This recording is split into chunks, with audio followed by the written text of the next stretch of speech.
Number 1. Individuation, the journey toward wholeness. What if becoming your best self wasn't about adding more, but about uncovering what was already there?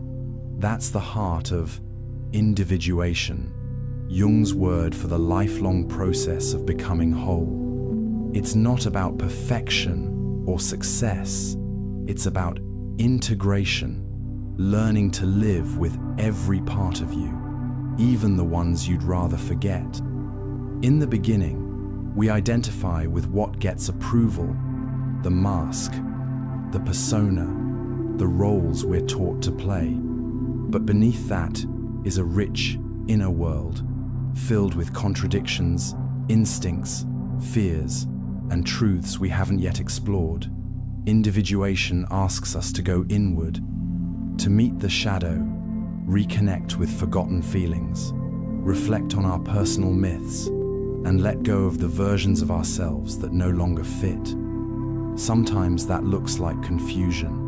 Sometimes it feels like falling apart, but it's really falling into who you are.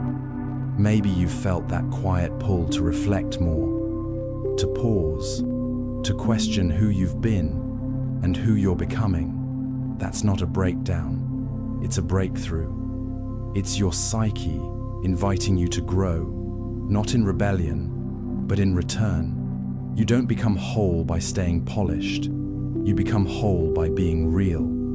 And that journey, slow, honest, and inward, is how we truly come home to ourselves. Number 2. The shadow self. Have you ever overreacted to something small and thought, why did that bother me so much? That sudden emotion, that unexpected tension. It could be your shadow speaking. Jung described the shadow as the hidden part of ourselves, made up of everything we reject, suppress, or deny. Not just our flaws, but even our unclaimed strengths. It's not evil, it's just unacknowledged. From childhood, we learn to hide the parts of us that don't feel acceptable. Anger, envy, insecurity, or even ambition, confidence, sensitivity. We push them down to fit in. But buried feelings don't stay quiet forever. They show up in our reactions, in projections, in the people we dislike for reasons we can't explain. The shadow doesn't vanish when ignored. It grows stronger in the dark. You might criticize someone for being too loud, when deep down, you've never allowed yourself to speak up or avoid assertive people because you've been taught that your own voice doesn't matter. That discomfort is a clue. It's not about them, it's about you. Working with the shadow isn't easy, but it's powerful. Pay attention to what triggers you. Journal without judgment.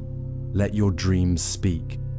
Begin by asking, what part of me is trying to be seen? The goal isn't to fix or erase it. It's to integrate it gently, honestly, and without shame. Because only when we embrace the whole of who we are, do we finally become free. Number 3. The collective unconscious. Beneath your personal thoughts, feelings, and memories lies something deeper. A shared well of ancient patterns. Jung called this the collective unconscious. It's not something we learn, it's something we inherit. A layer of the mind that's universal across cultures, time, and language. When you dream of a wise old figure, or feel moved by a story of a hero's journey, you're tapping into something older than you. The collective unconscious is filled with archetypes, timeless symbols, and storylines that have shaped human experience for thousands of years. We see it in myths, in art, in the instinct to nurture, in the fear of the dark. These patterns live inside all of us, influencing how we think, feel, and react without us even realizing it. You might never have met a dragon, but you still know what it means to slay one. You might not study ancient myths, but you recognize the mentor, the outcast, the trickster. They live in you. Understanding this idea helps you see your life not as isolated, but connected. You're part of a larger human story. And the more you become aware of these deeper forces, the more you awaken to the hidden language of your own soul. Number 4. Archetypes in everyday life. You may not realize it, but you already live among archetypes. They show up in conversations, decisions, relationships, even the roles we fall into without noticing. According to Jung, archetypes are universal characters and motifs that live deep within the psyche. They're not personalities, they're blueprints, patterns that help us make sense of human nature. The mother, the hero, the trickster, the lover, these aren't just mythological ideas. They're living forces that shape how we behave, what we expect from others, and how we see ourselves. They guide us. Sometimes they trap us. Maybe you're always taking care of everyone, the nurturer, the caregiver, or you find yourself constantly seeking challenges, needing to prove your worth, the hero. You might even sabotage your own success with a smile. That's the trickster at work. Recognizing archetypes doesn't mean you're stuck in them. It means you can start to work with them instead of being controlled by them. Ask yourself, what role am I playing? And is it still serving me?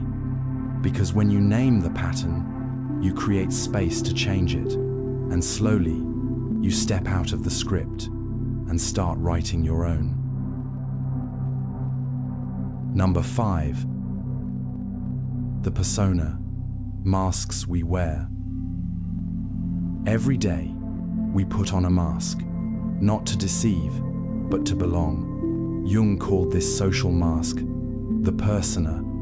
It's the version of ourselves we present to the world, polished, filtered, shaped by expectation. It helps us fit in, be accepted, and navigate the roles we've been given: student, parent, friend, worker.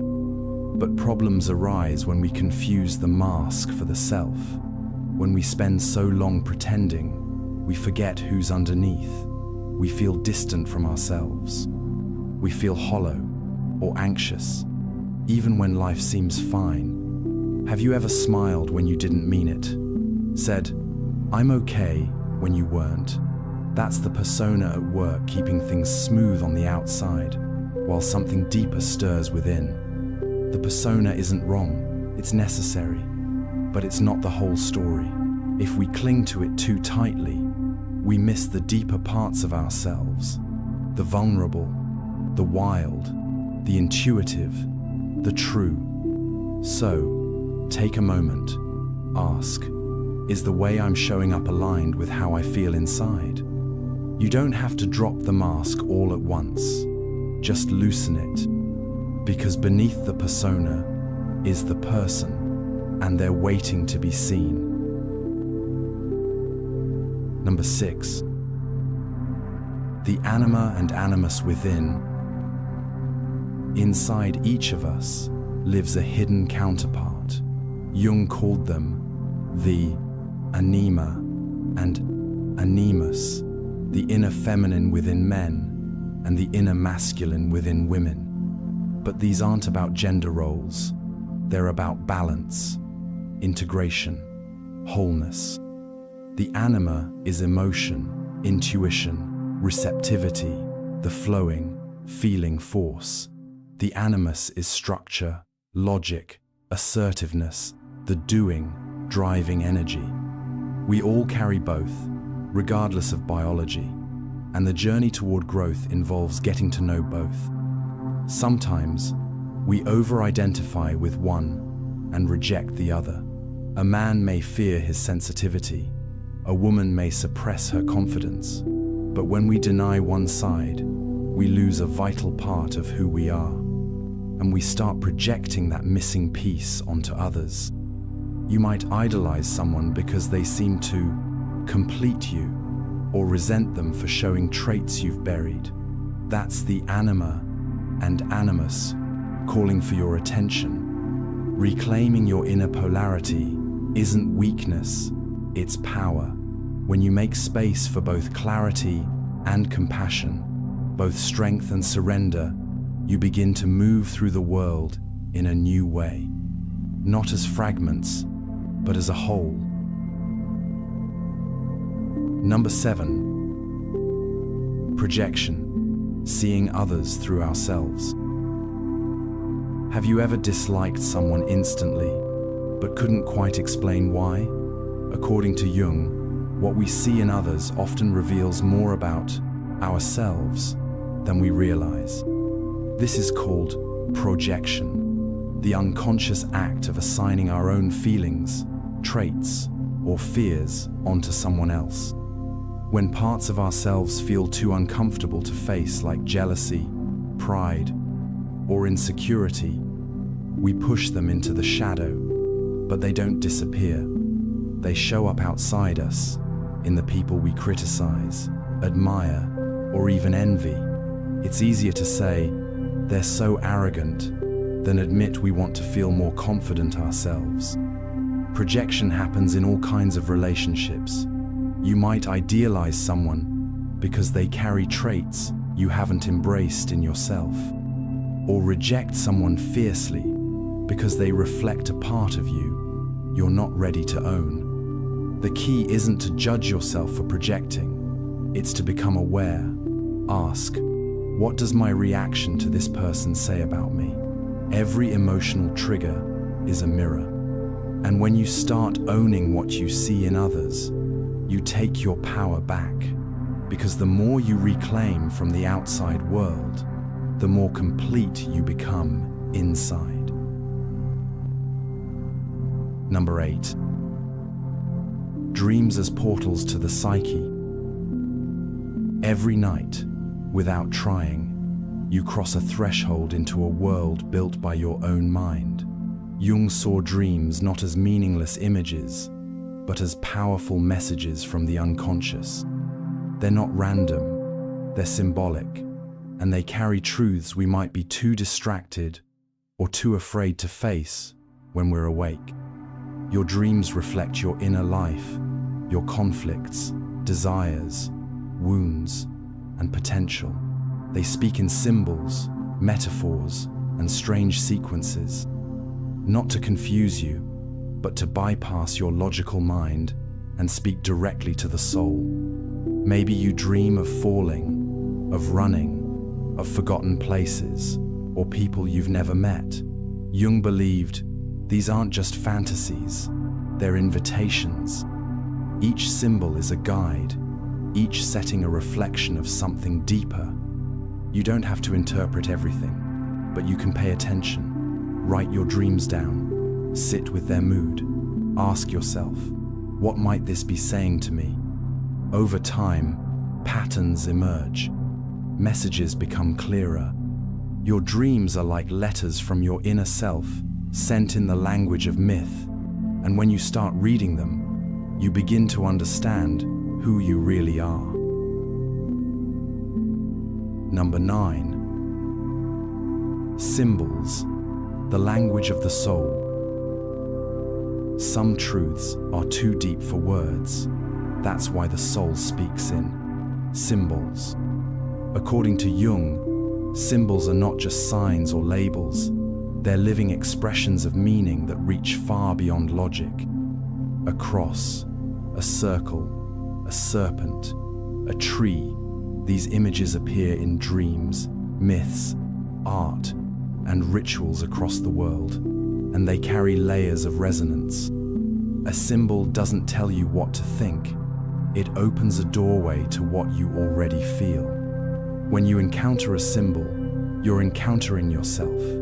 It might evoke awe, fear, comfort, or confusion, but that reaction is meaningful.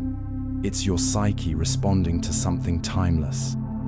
Jung believed the more we engage with symbols, the more we awaken the deep self. This is why dream interpretation isn't about dictionary meanings. It's about emotional truth. The same image can mean different things to different people. What matters is how it moves you. Next time a symbol shows up in your dreams, your imagination, or even the stories you love, pause. Ask, what might this be pointing toward in me? Because symbols aren't decorations, they're messages. And when we listen, something ancient within us stirs awake. Number 10. The mirror of the other. Sometimes, it's only through others that we truly see ourselves. Jung believed that relationships act like mirrors. They reflect not just how we appear, but who we are beneath the surface. Every connection, whether soothing or triggering, reveals something valuable. The people you're drawn to might carry traits you admire but haven't fully embraced. The ones who frustrate you, they might reflect parts of yourself you've disowned. In that way, each person becomes a mirror, showing you the shape of your inner world. Think of someone who lights you up. Is it their creativity, their confidence, their calm? Now ask, where does that live in me? Or think of someone who gets under your skin. Is it their stubbornness, their arrogance, their chaos? And again, what part of that might I be avoiding? This isn't about blaming yourself. It's about awareness. Every emotional reaction is information. Every relationship is a chance to grow. When you begin to see others as mirrors, your perspective softens. You become less reactive, more curious. And in that space, you start to see more clearly, not just who they are, but who you're becoming. Number 11. The hero's journey through the psyche.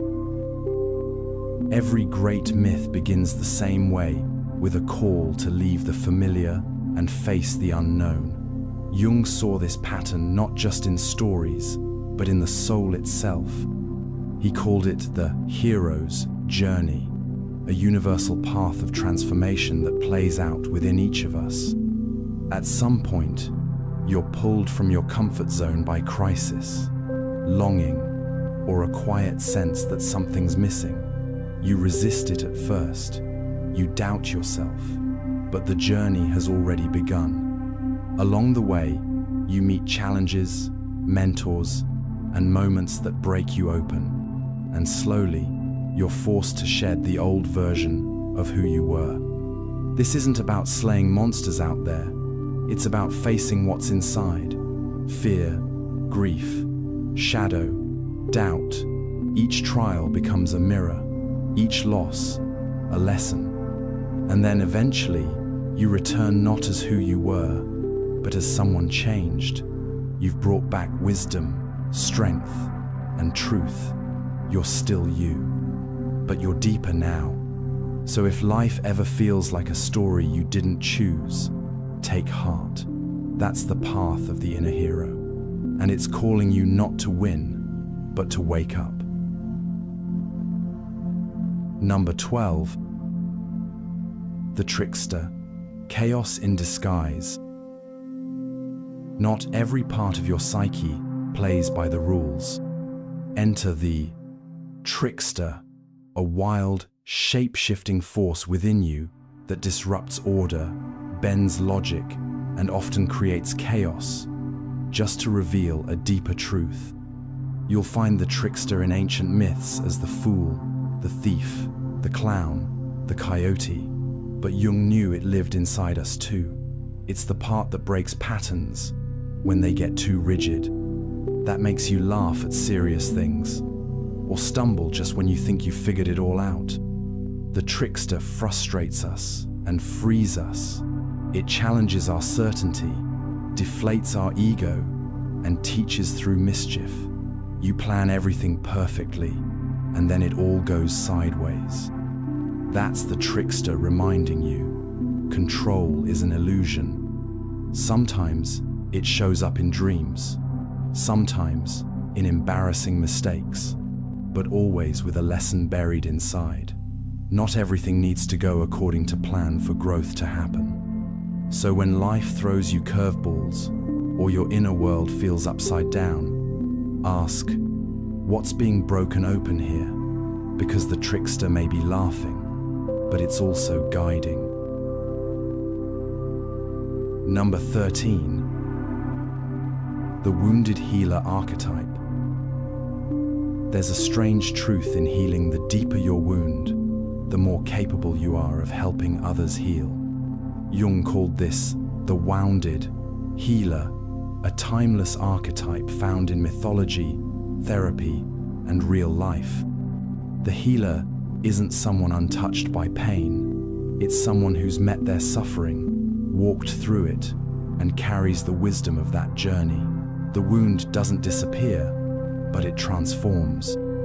It becomes a source of empathy, insight, and quiet strength.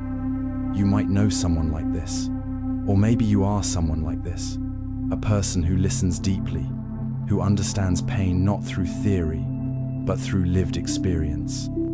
Their presence soothes not because they have answers, but because they've been there. The danger is when the healer forgets to tend to their own wound, giving too much, losing themselves in the pain of others. That's why awareness matters.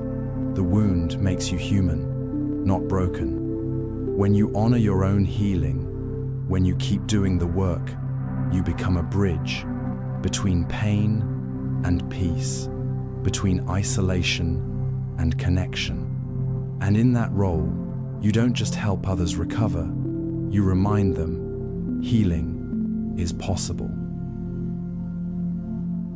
Number 14. The child archetype, innocence and renewal. Inside every adult, no matter how tired or hardened, lives a quiet spark of wonder. Jung called this the child archetype, a symbol of new beginnings, innocence, and the part of us that still believes in possibility. The child isn't naive, it's pure, untouched by masks or cynicism. It reminds us who we were before the world told us who to be. You see it in curiosity, in laughter, in the way we're drawn to beauty for no reason at all. But the inner child also carries wounds, moments of rejection, fear, abandonment, and when those wounds go unacknowledged, they can shape how we love, trust, or feel safe in the world. Sometimes, the child becomes frozen in time. Healing this part of us isn't about acting young, it's about reconnecting, listening, offering the kindness we needed but didn't get. When you nurture your inner child, you open space for creativity, joy, and spontaneous love to return. Ask yourself, what did I once love before I was told it didn't matter? The child within you still remembers. And when that child is welcomed back, so is your wholeness. Number 15. The mother archetype and great mother. At the heart of many myths, dreams, and emotions lies a single, powerful image, the mother. Jung called it one of the most foundational archetypes in the human psyche. But it's not just about your personal mother. It's a deeper, more universal presence, the great mother. This archetype carries both nourishment and power. She is warmth, safety, growth, but also destruction, engulfment, and overwhelming emotion. She can be the gentle nurturer or the consuming force that doesn't let go. You may sense this energy in moments of deep care or in dreams of nature, water, caves, or womb-like spaces. You may also feel her shadow side in struggles with dependency, smothering, or fear of abandonment. Jung believed recognizing the mother archetype helps you mature emotionally. It allows you to separate the universal need for love from the specific experience of your upbringing, and it gives you tools to both receive and offer care without losing yourself. Ask yourself, where do I feel mothered in my life? Where do I still seek it? Because healing this relationship, whether internal or external, can restore a sense of safety that flows from within. Number 16. The wise old man and crone. Deep in the psyche lives a quiet guide, calm, grounded, ancient. Jung named this the wise, old, man, and crone archetype. They appear in dreams, stories, and imagination as symbols of inner wisdom mentors who show up just when you feel lost. The wise old man isn't about age. He's about insight, patience, perspective that comes from experience. The crone is intuition, rooted power, the ability to see beneath appearances. They may appear as a teacher, a grandmother, a mysterious stranger in a dream. They rarely give answers, but they ask the right questions.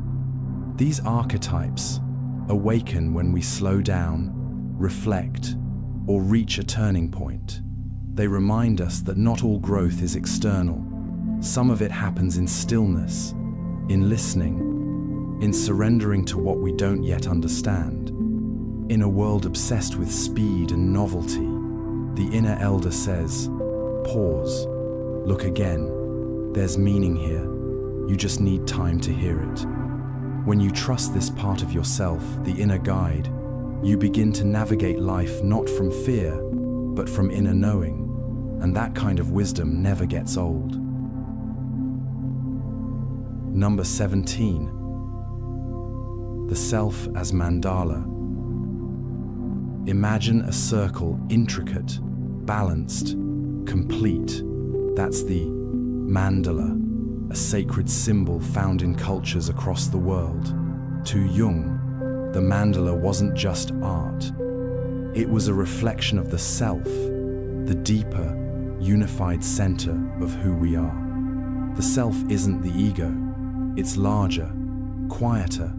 It holds everything: the light and the shadow, the conscious and unconscious, the chaos and the calm. And when life feels fragmented or scattered, the image of a mandala reminds us that wholeness is always possible. You might draw one without even realizing it, in the margins of your notebook, in a dream, or through patterns you feel drawn to. Jung's patients often created mandalas spontaneously when going through transformation. It wasn't decoration. It was the psyche trying to bring order to confusion. Creating or meditating on a mandala can be grounding. It centers you. It reminds you that healing isn't about fixing each piece. It's about reconnecting them to the whole. You're not broken. You're complex. And every part belongs. The self doesn't demand perfection.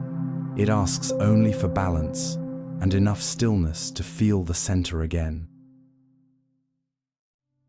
Number 18. Myth as inner truth. Why are we drawn to ancient stories, even when we know they're not real? Because myths aren't just entertainment. They're maps. They speak in symbols, and those symbols reflect inner truths that words alone can't hold. Jung believed myths are the dreams of humanity. Passed through generations, they carry our fears, hopes, instincts, and wisdom in poetic form. The dragon isn't just a beast, it's a challenge. The descent into the underworld isn't about death, it's about transformation. When you read or hear a myth and feel something stir, that's your unconscious recognizing itself. It's not about whether the story happened. It's about whether it happens in you. Maybe your life feels like a journey right now, or you're facing something that feels overwhelming, mysterious, or magical. Myth gives shape to those feelings and permission to grow through them. You don't need to believe in myths literally. You only need to listen to them symbolically, because in every great tale, there's a mirror. And if you're willing to look into it, you'll see something eternal staring back. Number 19. The dragon within, confronting the beast. There's a monster in the story. There always is. It guards the treasure, lurks in the cave, waits at the edge of the village. Jung believed that this dragon isn't just a creature of myth. It's a symbol of our deepest fears. And to grow, we must face it. The dragon represents everything we avoid: shame, anger, grief, vulnerability.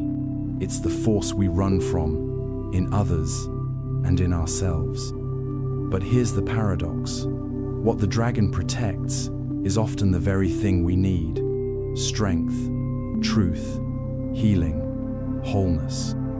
When we deny these parts of ourselves, they grow more powerful in the shadows. But when we confront them not with violence, but with courage, we discover they're not monsters, they're messengers.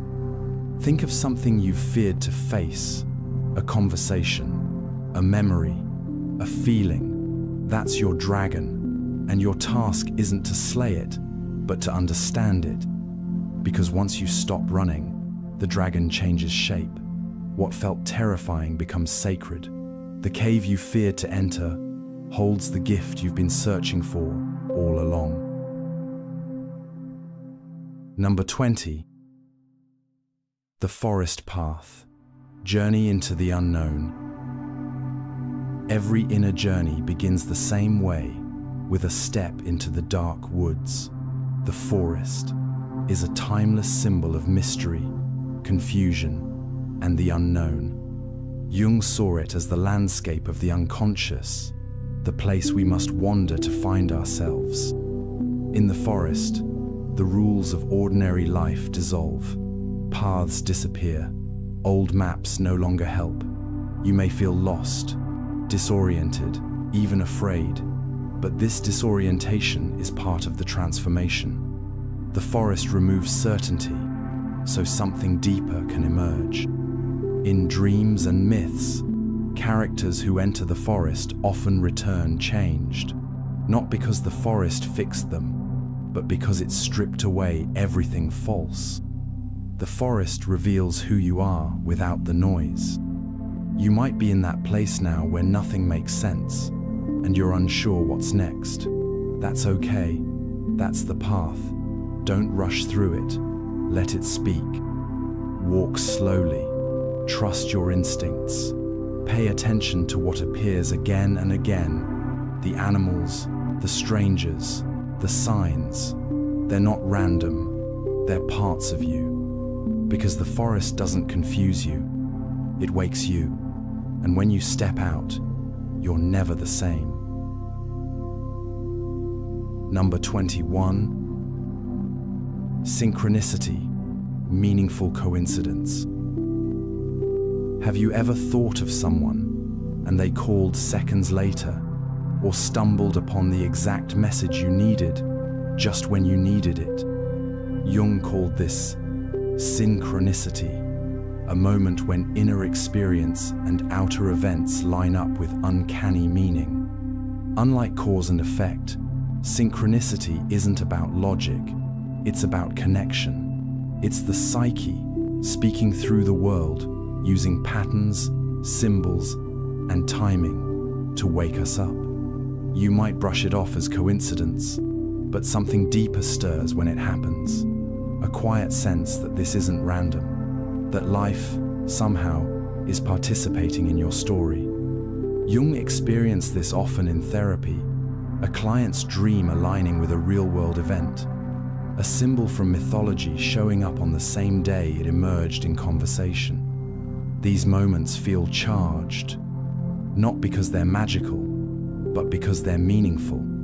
Synchronicity invites you to pay attention, to listen, not just with your ears, but with your intuition. What is this moment trying to show me? What unseen thread connects these events? Because sometimes life doesn't speak in words, it speaks in echoes. And when we notice them, we feel less alone. Number 22. Alchemy and psychological transformation. Long before psychology, ancient alchemists searched for gold, not just in metal, but in the soul. Jung believed that their mystical process mirrored the journey of inner transformation. Alchemy wasn't just chemistry, it was a metaphor for deep psychological change. Turning lead into gold symbolized turning unconscious chaos into conscious clarity. The alchemist's fire, that's the heat of emotional struggle. The purification process, that's facing your shadow, letting go of false identities, and sitting with discomfort until something new forms. Each stage of alchemy, dissolution, separation, recombination, reflects what happens inside us when we grow. First, the old self falls apart. Then, the raw material is examined. And finally, a more integrated self is reborn. Jung saw this process unfold in therapy, in dreams, in crisis. The symbols of alchemy weren't outdated, they were alive in the human psyche. So next time you feel like your life is breaking down, ask, what's being purified here? What part of me is dissolving so something stronger can emerge? Because true transformation doesn't happen overnight. It happens in stages messy, symbolic, and sacred. Number 23. The philosopher's stone within. The alchemists spoke of a legendary object, the philosopher's stone. It could turn base metals into gold, heal illness, even grant eternal life. But Jung believed this stone wasn't a physical thing. It was a symbol for the self, in its most complete form. The philosopher's stone represents the final stage of inner alchemy, a place where opposites unite, where shadow and light are reconciled, and where the fragmented parts of the psyche come together as one. It's wholeness, not perfection, but deep harmony. You don't find the stone by searching outside. You create it slowly, through self-awareness, healing, and courageous honesty. Every time you integrate a lost part of yourself, you add to its formation. Every inner struggle is part of the work. The stone may appear in dreams as a glowing object, a jewel, or even a silent presence. It doesn't speak, it radiates. It reminds you that the treasure you seek is not somewhere else, it's within you. And while few ever complete the work, the journey toward the stone is what transforms us. Because in striving to become whole, we uncover who we've always been. Number 24. Nigredo, the dark night of the soul. There's a stage in transformation where everything falls apart. In alchemy, this is called nigredo, the blackening, the beginning, the breakdown of the old self. Jung saw this not as failure, but as a sacred stage of deep inner work. In the nigredo, clarity disappears, identity dissolves. What used to make sense no longer fits. You may feel lost, heavy, or empty. But this darkness isn't random, it's purposeful. It's the soil from which renewal begins. Just like compost must rot before it feeds life, the psyche must sit in discomfort before something new can grow. Nigredo is the invitation to stop resisting and begin listening. You might go through this in a personal crisis, in grief, in silence. It may feel like you're falling apart, but beneath the pain is a restructuring. The ego loosens, the unconscious stirs. Something old is dying, so something real can take its place. The key is not to rush it, not to escape, but to surrender, to ask, what is this teaching me? Because after the blackening comes the dawn. And though Nigredo is the darkest chapter, it's also the first step toward the light. Number 25. Solutio, dissolving the ego. There comes a moment in every transformation when the sense of self begins to melt. In alchemy, this is known as solutio, the dissolving.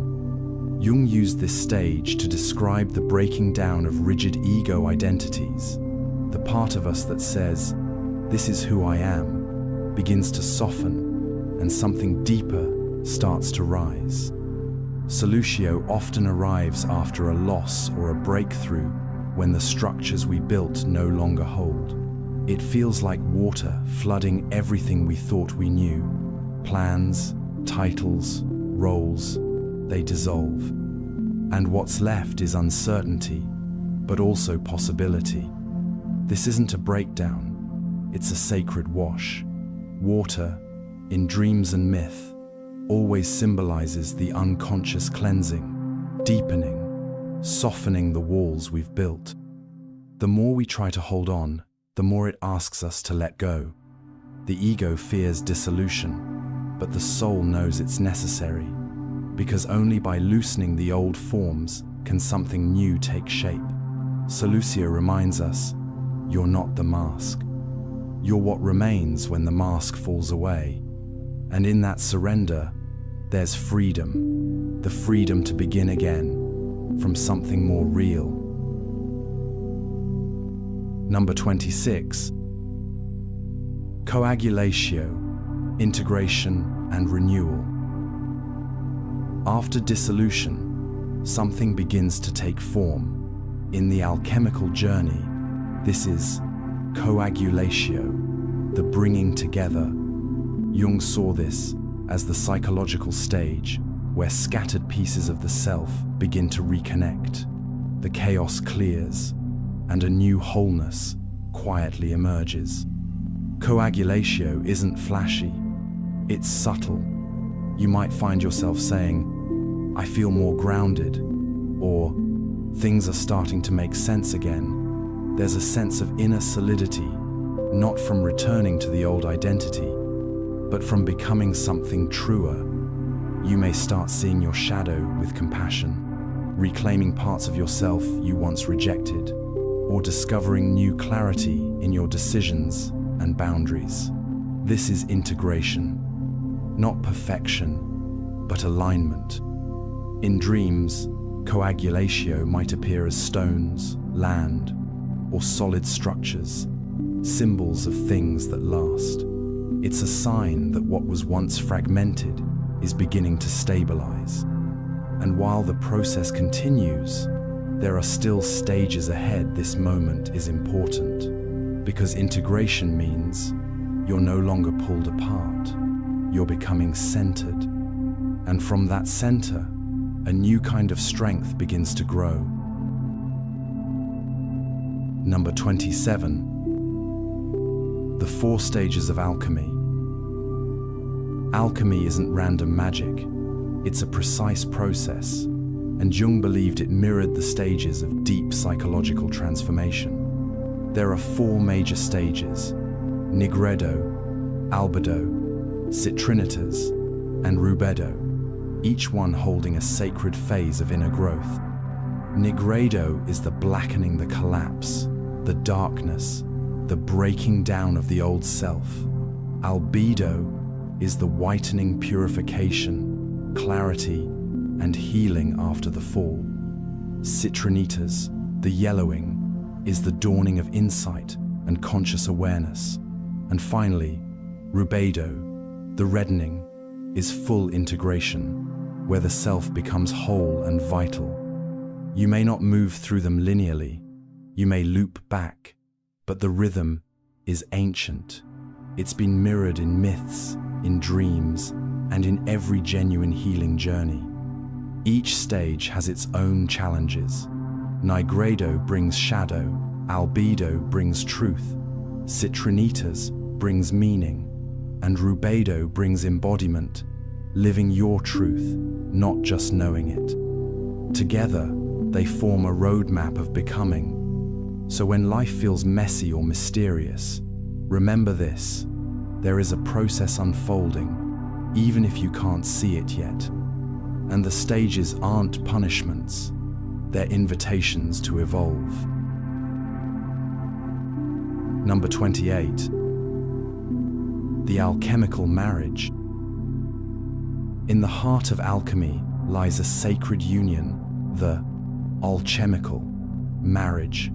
It's not about romance, it's about integration, the symbolic merging of opposites within the self. Jung saw it as the fusion of conscious and unconscious, masculine and feminine, light and shadow. This union creates wholeness. The goal is not to choose one side, but to let both sides inform and transform each other.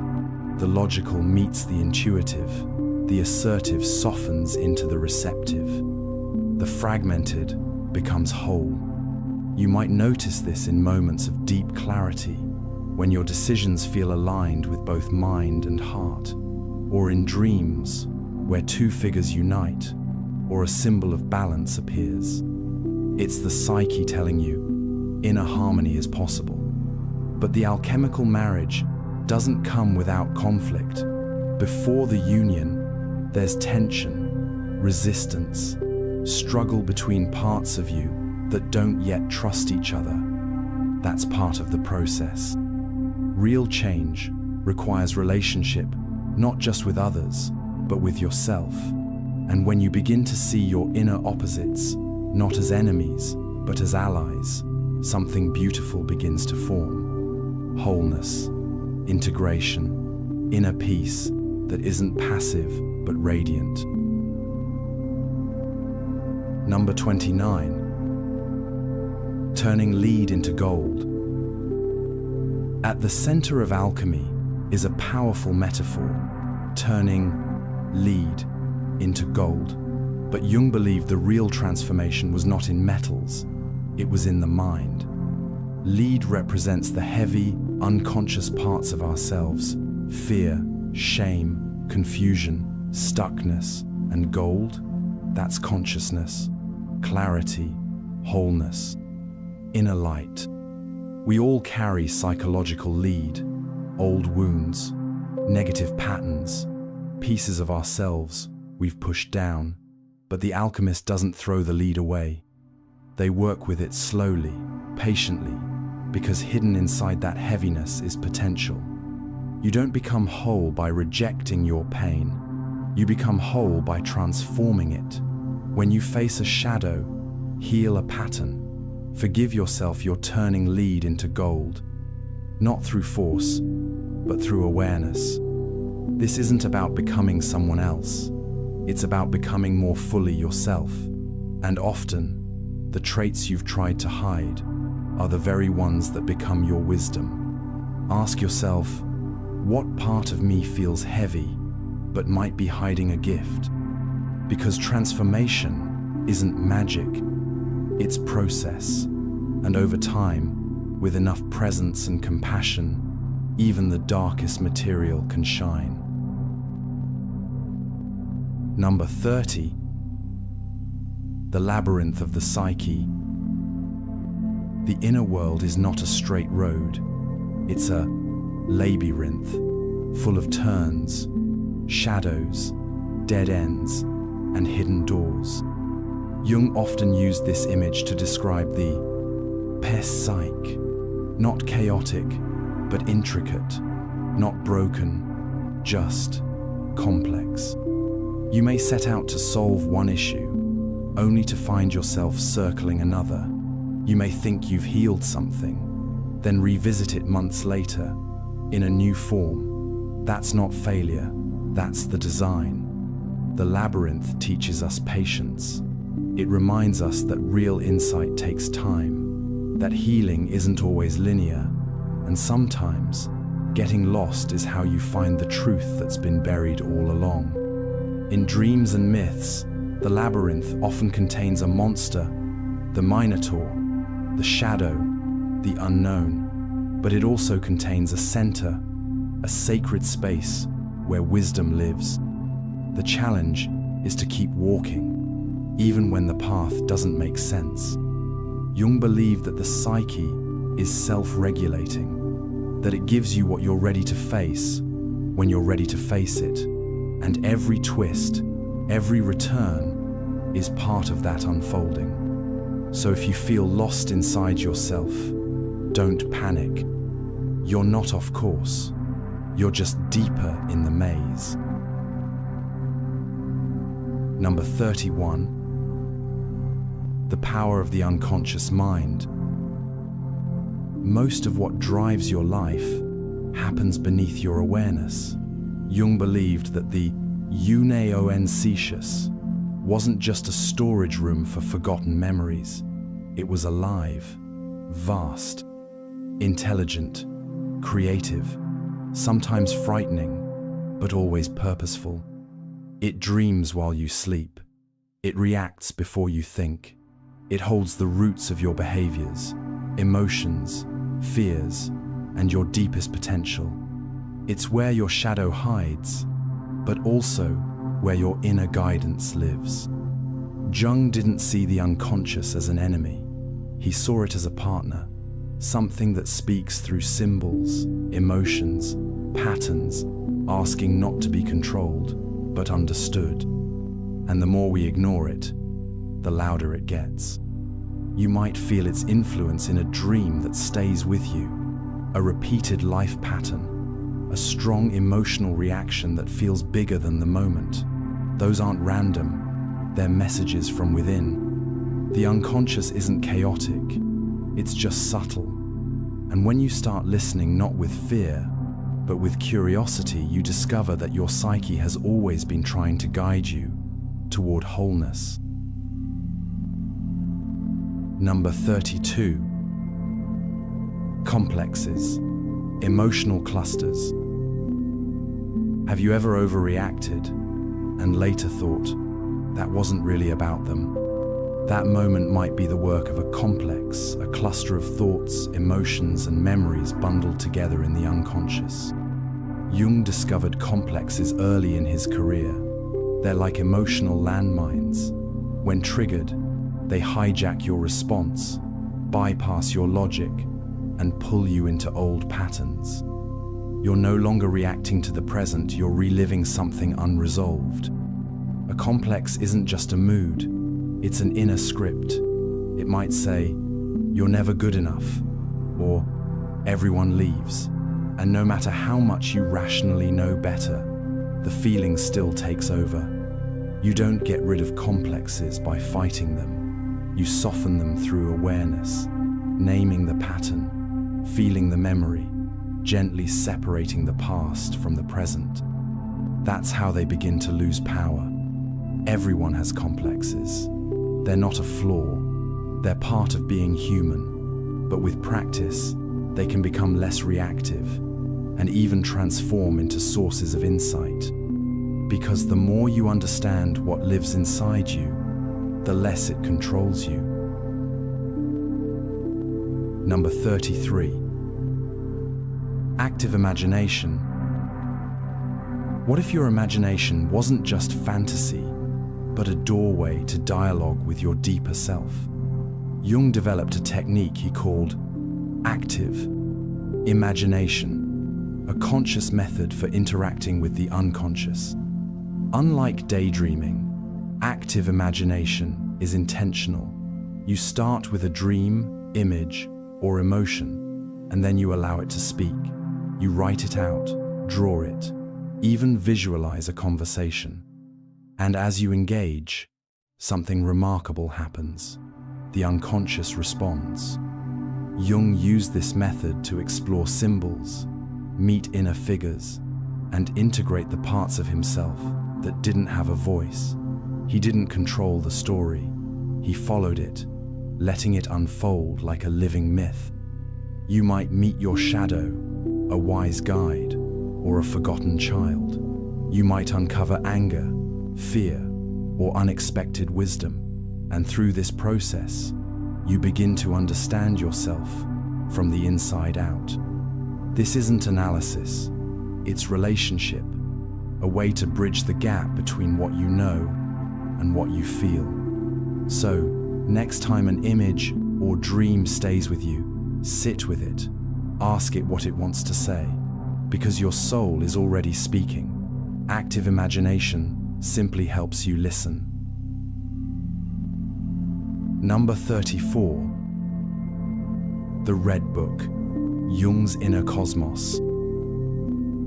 At the height of his career, Jung turned inward, and what he found changed everything.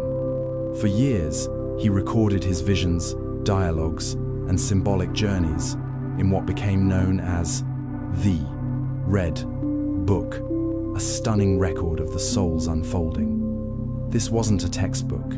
It was a revelation. Jung met figures in his imagination. He spoke with archetypes. He wandered symbolic landscapes of beauty and terror. And he wrote it all down not to publish, but to understand himself. In the Red Book, Jung didn't just think about psychology, he experienced it. Page after page revealed his descent into the unconscious and the insights that came through surrendering to its logic.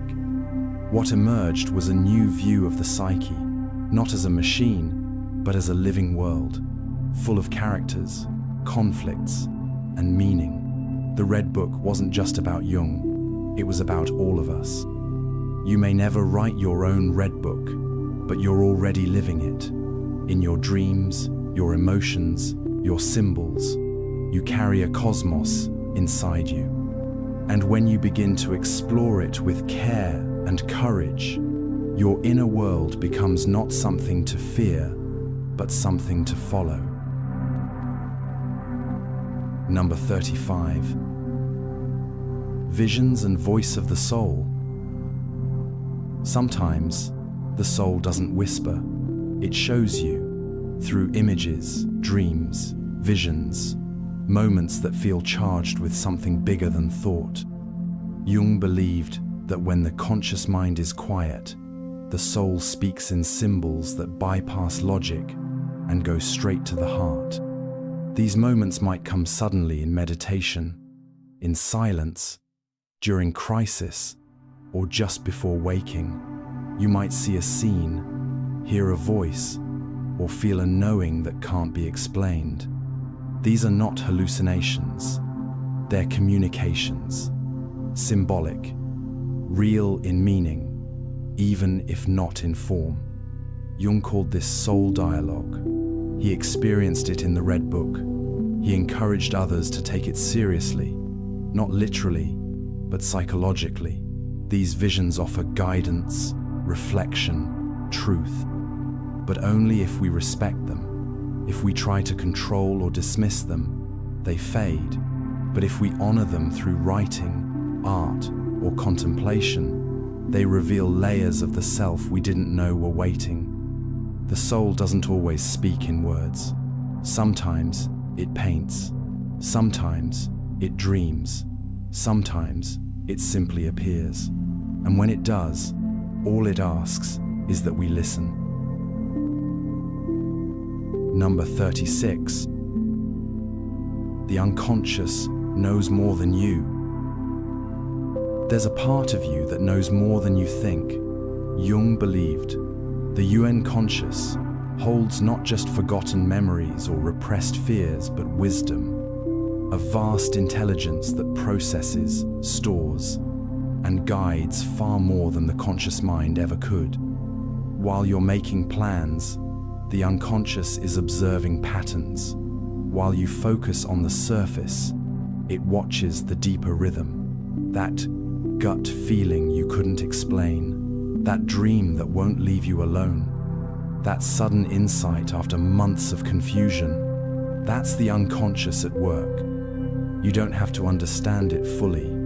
You just have to stop ignoring it. Pay attention to what repeats, to symbols that tug at you, to emotions that don't match the moment. Jung taught that when we partner with the unconscious, we become more whole, not because we gain control, but because we begin to listen. It's like sitting beside an old, quiet teacher who doesn't speak often, but when they do, you'd be wise to hear it. Because sometimes, the most important truths don't come from thinking harder, they come from trusting deeper. Number 37. Meeting the inner guide. Within your psyche, there is a figure waiting, not a fantasy, but a presence. Jung called it the inner guide, and believed that every person carries within them a symbolic figure that offers truth, insight, and protection during difficult moments. This guide might show up in dreams, meditations, or active imagination. It could look like a teacher, a wise old figure, a spirit, or even an animal. The form doesn't matter, the energy does. It's calm, centered, and somehow familiar. Meeting your inner guide isn't about inventing something. It's about recognizing a deeper part of yourself, the part that already knows, already sees, already understands what you need. You can connect with it by asking questions in writing, by listening in silence, by revisiting recurring symbols in your dreams. Over time, you'll start to feel its presence more clearly, especially when you're at a crossroads. The world can be loud, advice can be conflicting, but your inner guide is quiet and steady. When you learn to hear that voice, not the fear, not the doubt, but the wisdom underneath you begin to walk your path more consciously, because the map you've been searching for may already be inside you. Number 38. The Island of Dreams. Imagine your mind as an ocean vast, layered, mysterious, and every night you drift toward an island not found on any map. That's the island of dreams, a place where your unconscious comes to life. In Jungian psychology, dreams aren't just random brain activity. They're a dialogue, a natural function of the psyche that restores balance, brings insight, and helps you process what waking life can't quite reach. The island is personal, each dream a message, sometimes cryptic, sometimes poetic. You might see strange landscapes, odd people, or impossible events. But behind the strangeness is structure, meaning, symbol. You don't need to understand every dream. Just pay attention to the feeling, the symbol that repeats, the pattern that returns. Dreams are like waves that wash away confusion and leave behind small truths in the sand. Jung believed that the more you honor your dreams, the clearer they become, like a place you return to every night, a place that changes as you do. And even if you don't remember the dreams, your soul does, because every journey to the island shapes who you become. Number 39. The Sea of the Unconscious. Beneath your thoughts lies an entire ocean, endless, deep, and mostly hidden. Jung called this the the unconscious, a symbolic way of seeing everything beneath your awareness. You can't control this sea, but you can explore it through dreams, emotions, imagination, through stillness. Its waters hold shadow and light, memory and possibility. And just like the sea, it can be calm one day and overwhelming the next. Sometimes, we try to live only at the surface, staying in the known, the visible, but life eventually calls us down, into the currents, into the unknown, into the parts of ourselves we've never met. This descent isn't a crisis, it's a calling. The unconscious invites you in, not to drown you, but to deepen you, to show you what's been waiting just below. And the more you learn to swim in those waters, the more comfortable you become with mystery, emotion, intuition, the less you fear what lies beneath. Because the unconscious is not your enemy. It's the water you were born from. And the sea doesn't ask you to control it, only to trust the tide. Number 40. Silence as symbol of depth. In a world of constant noise, silence is often overlooked. But to Jung, silence wasn't empty, it was profound. A symbol of depth, reflection, and the space where the soul begins to speak. Silence holds what words cannot. It's where dreams take shape, where intuition whispers, where the ego softens, and the unconscious rises gently to the surface. You may have noticed, the most meaningful moments are often quiet, a pause before a truth, a breath after a realization, a moment when nothing is said, but everything is understood. Jung believed that silence was not avoidance, it was a sacred state, a moment of holding, of listening inward. And the more comfortable we become with silence, the more clearly we can hear what truly matters. Next time you feel the urge to fill the gap with music, with scrolling, with distraction, try something different. Let the silence remain. Let it echo a little. Because beneath that stillness, something ancient stirs. Not loud, not urgent, just present. And in that quiet space, you remember you are more than your noise. Number 41. Ego versus self, the inner conflict. Inside each of us, there are two centers of gravity, the ego and the self. Jung described the ego as our conscious identity, the I that navigates daily life. But the self is much larger. It's the totality of who we are, including the parts we've forgotten, hidden, or have yet to discover. The ego is necessary. It helps us function, make choices, stay safe. But problems arise when the ego tries to take over, pretending it's all there is, ignoring the vast inner world beyond its control. This creates conflict. You may feel one thing deeply, but act another way, because your ego wants to stay in charge. You might suppress instincts, deny intuition, or resist change, all to preserve a stable self-image. Jung believed the goal isn't to destroy the ego, but to integrate it, to allow the ego to serve the self, not replace it. Like a captain, learning to take guidance from the stars, not just the map. When you start listening inward, honoring both structure and soul, you step into something richer than identity. You step into wholeness. And the ego doesn't vanish, it finally finds its right place. Number 42. The illusion of control. We love to feel in control of outcomes, plans, even emotions, but Jung saw much of that as an illusion, because beneath the surface, our unconscious shapes more than we realize. Our dreams, our desires, our fears, and our reactions. Control makes us feel safe.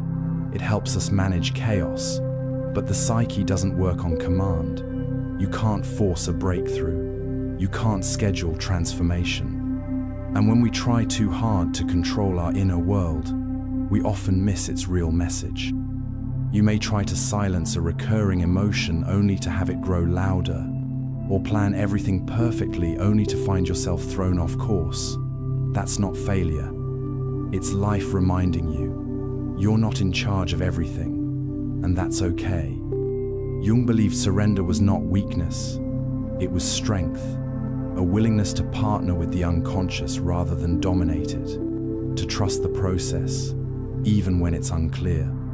The illusion of control keeps us anxious, but trust builds resilience. And when you release the grip even a little, you may find that what flows in is far wiser than what you were trying to hold on to. Number 43. When the ego pretends to be the self, there's a subtle danger in the journey of self-discovery. Sometimes the ego puts on a mask not of the persona, but of the self. It begins to imitate growth, to speak the language of healing without doing the real work. Jung warned of this when the ego absorbs spiritual ideas, psychological insights, or archetypes, not to integrate them, but to inflate itself. You might hear it in phrases like, "I've transcended that," or "I've already healed." But underneath, the wound remains untouched. This false self may look calm on the outside, but it resists feedback, avoids discomfort, and seeks validation through image rather than authenticity. It's not wholeness, it's performance. True inner work is humble. It admits confusion, it allows shadow, it listens, and it doesn't need to announce itself. It shows itself in how we live, love, and respond. So ask yourself gently, am I trying to look evolved, or am I really meeting myself? There's no shame in noticing the mask, only freedom in taking it off. Number 44. Inflation. When the ego grows too big. There are moments when the ego gets carried away. Jung called this inflation, when the ego expands beyond its healthy limits and mistakes itself for something greater than it is. You might feel this in moments of pride, self-importance, or even spiritual superiority. Inflation isn't always loud. Sometimes it hides behind confidence, certainty, or the belief that you're above others. But inside, it's brittle, easily threatened, desperate to maintain its image. When the ego inflates, it disconnects from the self. It forgets humility. It stops listening. And while it may feel powerful, it loses depth. Because the truth is, the more inflated we become, the further we drift from authenticity. Jung saw inflation as a natural but dangerous part of inner growth. It often comes right after a breakthrough. That's when the ego tries to take credit, tries to claim the wisdom as its own. But growth requires balance, confidence tempered by reflection, strength softened by humility, and a willingness to return to center again and again. Because real power doesn't shout, it grounds. And the more rooted we are, the less we need to rise above anyone else. Number 45. The fall from the persona. We all wear masks. The persona helps us survive. It's how we adapt, fit in, function. But over time, something strange can happen. We forget it's a mask, and we begin to believe it's who we truly are. Jung called this the fall from the persona. It's the moment we realize that the roles we've played, the achiever, the helper, the leader, the good one, aren't the full truth. That beneath the polished identity is a soul, waiting to be seen. This fall can feel disorienting. You may lose a sense of certainty, of image, of belonging, but this collapse isn't a loss, it's a liberation. When the persona cracks, something deeper begins to rise. Authenticity, wholeness, parts of you that never fit the mask, but always lived within you. You don't have to abandon the persona completely. Just loosen it, wear it consciously, and remember, who you are is always more than what you show. Because the moment you fall from the mask is the moment you rise into yourself. Number 46. Living behind a mask. We all learn early how to be acceptable, how to say the right things, how to hide what might make others uncomfortable. Over time, that survival skill becomes a role, and the role becomes a mask. Jung called this the persona, the social face we wear to navigate life. But when we live behind it for too long, we begin to forget who's underneath. We smile when we're exhausted. We stay agreeable when we want to scream. We show up polished while feeling lost inside. Living behind a mask isn't lying, it's adapting. But the danger is that over-adaptation becomes disconnection from others and from ourselves. You might feel it as numbness, restlessness, a quiet grief for something you can't name. That's the real you, asking to be remembered. You don't have to rip off the mask. Just notice it. Ask, what am I hiding behind this? And slowly, gently, let something true come forward. Because life behind a mask is survival. But life beyond it, that's where connection begins. Number 47. Being seen versus being known. It's easy to be seen, harder to be known. Jung believed that the longing for true connection begins with this difference, not just being noticed, admired, or liked, but being understood. You might be surrounded by people, yet still feel invisible, because what they respond to is your image, not your essence. The version of you that performs well, keeps it light, stays predictable.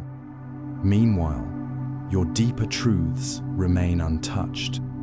To be known requires risk, vulnerability, the courage to say, this is what I really feel, this is what I'm afraid of, this is who I am, even when it's messy. And not everyone will meet you there. Some only want the surface, but the ones who stay when you show the parts you usually hide, those are the ones worth keeping. You don't need to reveal everything to everyone. Just begin with yourself. Ask, do I even let me know me? Because the journey of being known always begins from within. Number 48. Identity as a fluid river. Who you are is not a fixed point. It's a river, always moving, always reshaping itself. Jung believed identity isn't something we arrive at, it's something we evolve through. At different stages of life, we hold different names, beliefs, desires. We shift with time, with pain, with insight. But culture teaches us to pick one label, one path, one story, and stick to it. That pressure can make us feel fake when we grow, or guilty when we change. But water doesn't apologize for flowing. It doesn't resist its new shape. It becomes what the moment asks of it, while still being itself. You might feel confused now, between who you've been and who you're becoming. That's okay. You're not broken. You're in motion. Let your identity breathe. Let it shift, because the river doesn't lose its power by changing course. It becomes more alive. Number 49. Becoming who you truly are. Beneath all the roles you play, the achiever, the caregiver, the survivor, there's a deeper voice whispering, become, not someone new, but someone real. Jung believed that our greatest task isn't to invent ourselves, but to remember who we've always been. You may have spent years chasing approval, trying to be what others expected, and maybe, for a while, it worked. But over time, something feels off. You realize you've built a life that fits the world, but not your soul. That's the turning point. The moment you stop striving to be impressive and start becoming honest. This process isn't quick. It's not about quitting everything or changing overnight. It's about alignment, making choices that feel true, saying no when you need to, saying yes when it scares you, listening to your intuition more than your image. Because becoming yourself is the most sacred work you'll ever do. And the further you go, the less you need to prove. Because who you are finally feels enough. Number 50. The dance of authenticity.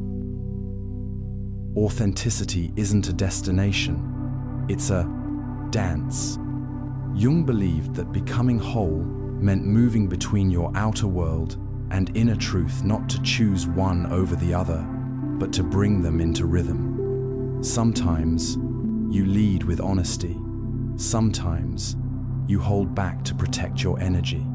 Authenticity doesn't mean exposing everything. It means choosing with awareness. You know what's real, and you act from that place. It's a fluid process. You might express your truth one day and feel afraid the next. That's not failure. That's the dance. The work is staying present, not rigid. Ask yourself often, is this me or the mask? Am I moving from fear or from truth? You don't have to get it right every time. You just have to stay curious.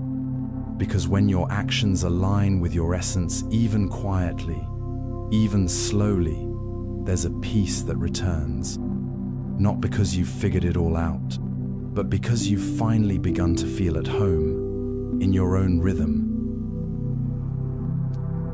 Number 51. Projection in love. Love begins with a spark, a sense of recognition, but often that spark isn't just about the other person, it's about something we've projected onto them. Jung believed that romantic attraction is rarely just about chemistry, it's also about projection. We see in others what we long for, deny, or haven't yet claimed in ourselves. The confident one, the nurturing one, the mysterious one. They awaken something hidden within us. It's not false, but it's not fully about them either. At first, this can feel magical, but over time, reality sets in, and the qualities we idealized can start to annoy or disappoint. That's not the relationship failing, it's the projection fading. Now begins the real work. Loving someone means seeing them clearly and seeing what parts of you they reflect. Ask, what am I drawn to here? What part of me is being mirrored? The more honest you are, the more authentic your love becomes. Because when projection ends, true intimacy begins. Not in fantasy, but in presence. Number 52. Shadow wars. Conflict as mirror. Arguments aren't always about what they seem. Sometimes, conflict is a mirror, a reflection of the parts of ourselves we haven't made peace with. Jung believed that when we overreact, criticize harshly, or feel deeply triggered, we may be fighting our own shadow. That doesn't mean the other person is innocent, but it does mean we can use conflict to learn. Because the traits we attack in others often have roots in us, either as something we've suppressed or something we secretly crave. You might judge someone for being too selfish when you've never allowed yourself to put your own needs first, or resent someone's confidence because yours was shamed long ago. The emotional charge is a clue. This doesn't excuse toxic behavior, but it shifts your focus inward. It asks, what is this reaction trying to show me? What am I avoiding in myself? When you pause and reflect instead of just reacting, you turn conflict into growth. And in that moment, the fight softens, because the real enemy was never just the other person. Number 53. The inner marriage.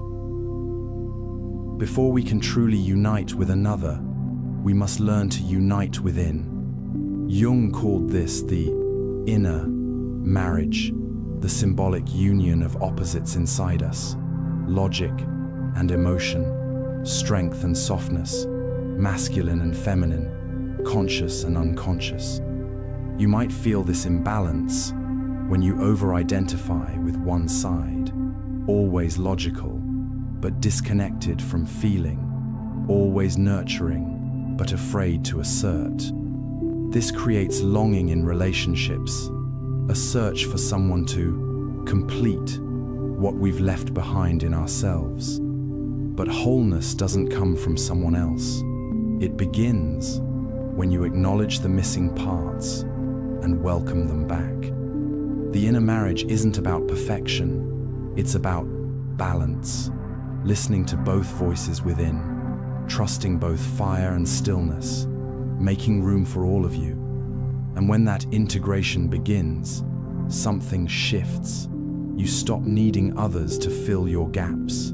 You show up more fully, more consciously, not as a half, but as a whole. Number 54. Relationship as mirror of the soul. Every deep connection holds a reflection. Jung believed that relationships are the mirrors through which we meet the hidden parts of ourselves, especially the ones we're not ready to face alone. When we fall in love or form a strong bond, something opens, not just between two people, but within. Desires, wounds, fears, hopes, they all rise to the surface. And the way we respond says more about our inner world than we realize. You might see your partner's silence and feel abandoned, not because of their intention, but because of an old wound. You might feel drawn to their kindness because it mirrors the care you're learning to give yourself. It's not just about them, it's about what they awaken in you. This mirror is not always easy, but it's sacred, because when you stop blaming or idealizing and start reflecting, your relationships become tools for transformation. You don't lose yourself in love. You meet yourself in ways you couldn't before. And that, Jung believed, is how the soul grows. Number 55. Attraction and archetype. Why are we drawn to certain people, often without knowing why? Jung believed it's not just preference, it's archetype, symbols and energies from the collective unconscious that shape who attracts us and why. You might be drawn to the nurturing type, the mother, or the bold rebel, the warrior, the mysterious stranger, the savior, the innocent. These patterns live inside us, and when we meet someone who embodies them, we feel it instantly. Attraction is often a signal that an inner energy wants to wake up. The confident one might stir your hidden boldness. The calm one might reflect a peace you're searching for. That's the pull. But attraction isn't always a green light. It's an invitation to explore not just who they are, but what they activate in you. Are you drawn to growth, or to a wound, to who they are or to who you hope they'll be. Archetypes don't promise love, they spark recognition, and when you understand the pattern behind the pull, you can choose more consciously, because the real magic happens, not just when you find someone who fits the pattern, but when you grow beyond it. Number 56. The loneliness of the unintegrated self. Sometimes, even in a crowded room, you feel alone, not because you're physically isolated, but because parts of you remain hidden, unspoken, or unacknowledged. Jung believed that true loneliness comes not from being without others, but from being disconnected from your own self. When certain emotions, desires, or truths are pushed into the shadow, they don't go away, they just go silent. And without them, we feel incomplete. We may crave deep connection, but struggle to find it because we're not fully connected within. You might feel unseen, not because others aren't trying, but because you haven't yet allowed your full self to be seen. Or you might feel distant in relationships, smiling, nodding, performing, while something essential remains locked inside. This loneliness isn't a flaw, it's a signal, a quiet call to return inward, to welcome the parts you've abandoned, to make room for your full emotional range. Because the more integrated you become, the more you can be present with others and with yourself. And in that presence, loneliness begins to soften into belonging. Number 57. Loving the shadow in others. It's easy to love someone's light, their charm, their beauty, their confidence. But real intimacy begins when we learn to love their shadow, the parts they try to hide, the flaws they carry, the wounds they haven't healed. Jung believed that every person carries a shadow, and that relationships become sacred when we stop trying to change those parts and start honoring them. This doesn't mean accepting harm or chaos. It means recognizing that the very things that irritate or scare us may be invitations. Invitations to practice compassion, patience, and understanding, both for them and for the similar shadows in ourselves. You might love someone's creativity, but struggle with their mood swings. You might admire their strength, but feel shaken by their emotional distance. Loving their shadow means seeing both and staying curious. Ask yourself, can I make space for their wholeness? Because when we love someone without needing to fix them, we offer something rare, safety. And often, that safety becomes the soil in which true transformation can grow. Number 58. The temptation to fix. When we love someone in pain, we often want to fix them, to offer advice, to solve the problem, to make it all go away. But Jung reminds us, this urge often comes not from wisdom, but from discomfort. Fixing gives us control. It soothes our anxiety, but it can also deny the other person's process. Healing takes time. Insight takes space. And the deepest growth rarely comes from someone else's solution. It comes from within. You might mean well, you might truly want to help, but sometimes what the other person needs isn't fixing, it's presence, to be heard, witnessed, held without pressure, to get better. Ask yourself, am I helping, or am I trying to escape my own discomfort? Often, the greatest gift isn't advice, it's trust. Trust in their path, trust in their resilience, trust that they, too, have an inner healer. Because when you stop trying to fix, you begin to truly love, not as a savior, but as a companion on the journey. Number 59. The power struggle of projections. In every relationship, there comes a moment of tension, a clash of needs, beliefs, or emotions.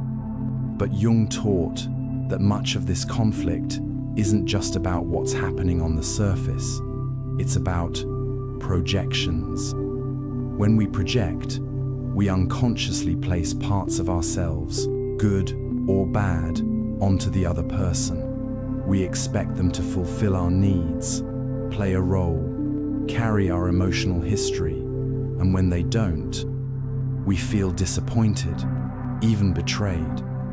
You might expect constant reassurance because you once felt abandoned, or demand perfection because you haven't yet accepted your own flaws. These projections create invisible contracts, and the moment they're broken, struggle begins. This isn't about blame, it's about awareness. Ask, what am I asking this person to carry for me? And what part of this is truly mine to hold? When you own your projections, you break the cycle. You stop trying to win the power struggle and start seeking clarity instead. Because real power in relationships doesn't come from control. It comes from consciousness, from choosing to see not just the other person, but yourself.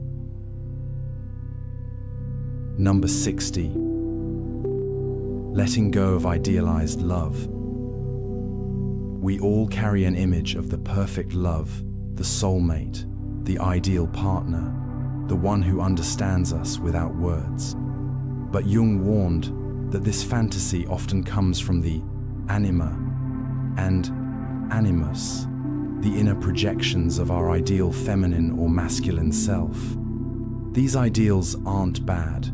They're beautiful, but they're not real, at least not entirely. And when we cling to them, we struggle to accept the person in front of us, with their imperfections, complexities, and contradictions. You might feel let down when they don't act like the dream, or frustrated when the magic fades. But often, what fades isn't love, it's projection. The mirror cracks, and a human being steps through. Letting go of idealized love doesn't mean settling, it means growing. It means trading fantasy for something deeper, intimacy based on truth. You begin to love someone, not for how they reflect your image, but for how they challenge, comfort, and walk beside your real self. And in that shift, love becomes something richer than the dream could ever offer. Number 61. Death and rebirth in the psyche. Not all deaths happen in the body, some happen in the soul. Jung believed that throughout life, we undergo symbolic deaths, moments when our identity, beliefs, or attachments dissolve. But these inner deaths aren't the end. They're the beginning of rebirth. You might feel it as a breakup, a job loss, a spiritual crisis, or simply the moment you realize you're no longer the person you thought you were. Something falls away, something else wants to emerge. But first, you must grieve. This death of the old self is painful because it asks for surrender. You can't force rebirth. You can only make space for it. And in that space, something new begins to take shape. Jung taught that rebirth isn't about becoming better. It's about becoming truer, not adding, but uncovering, letting what is false fall away so the essential can rise. So if you feel like something inside you is dying, let it. Because in every symbolic death, a more honest life begins. Number 62. The descent into the underworld. Myths often begin with a descent into caves, forests, or the underworld. Jung believed this wasn't just story, it was symbol, a reflection of the inner journey we all face when we're called to leave the surface and enter the depths of our psyche. The underworld represents what's hidden: shadow, trauma, old wounds. It's not evil, it's just forgotten.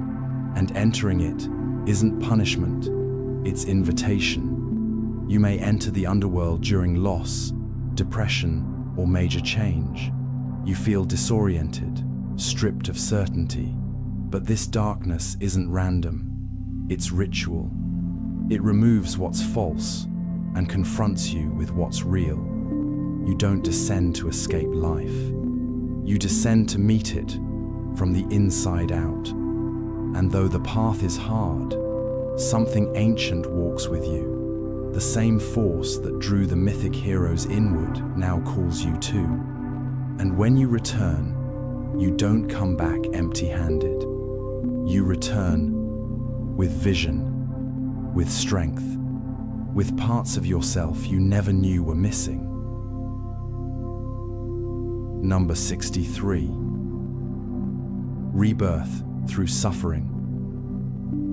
Suffering changes us, not by choice, but by necessity. Jung believed that suffering, while painful, often opens the doorway to rebirth. It forces us inward, asks us to let go, and brings to the surface what we never planned to see. In suffering, illusions fall away, the masks crack, the ego weakens, and what remains is something raw but real. You might lose what you thought mattered, but in the rubble, a more authentic foundation begins to form. Rebirth isn't a moment, it's a process. First comes loss, then confusion, then a quiet reordering. You start to see life differently. You soften, you open. You begin again, not with the same goals, but with deeper ones. Jung didn't romanticize pain, but he honored its role in awakening the soul. Pain isn't the end, it's the threshold. If you're in the thick of it now, hold on gently. This season will pass. Hef, du, en, and something within you, wiser, calmer, truer, is already waiting on the other side. Number 64. Embracing the unknown. We are wired to seek answers, to explain, define, control. But Jung believed that the greatest growth often happens in the unknown, the space where logic ends, where maps don't work, where the psyche invites us to trust something deeper. You might find yourself in that space after a big life change, a breakup, a career shift, a spiritual crisis. The temptation is to rush back to clarity, to label it, fix it, escape it. But the unknown isn't emptiness, it's gestation, a sacred pause where the old self dissolves and the new self has yet to form. It's uncomfortable, but necessary. Jung taught that by staying present in the unknown, we develop faith in the unconscious, a quiet confidence that meaning will emerge, not because we control it, but because we're willing to listen. So if you're lost, unsure, floating, breathe. You're not off path. You're just not at the part of the story with answers yet. And that's okay. Number 65. The graveyard of the ego. There is a place in every journey where the ego must, die, not violently, not in shame, but in surrender. Jung described this as the graveyard of the ego, a symbolic resting place for the identities that no longer serve us. These are the roles we clung to, the labels we wore proudly, the stories we told to feel in control, but eventually the soul outgrows them, and they must be buried so something deeper can rise. This burial isn't easy. You may feel lost, exposed, uncertain. Who am I without that title, that persona, that narrative? But beneath the grief is relief, freedom, breath. In dreams, this stage might show up as funerals, empty houses, or falling away. These symbols aren't endings, they're transitions. The ego doesn't disappear. It just finds its rightful place, no longer running the show, but supporting the self from a steadier seat. So, when life takes away your old identity, don't panic. You're not being erased. You're being rewritten with more truth.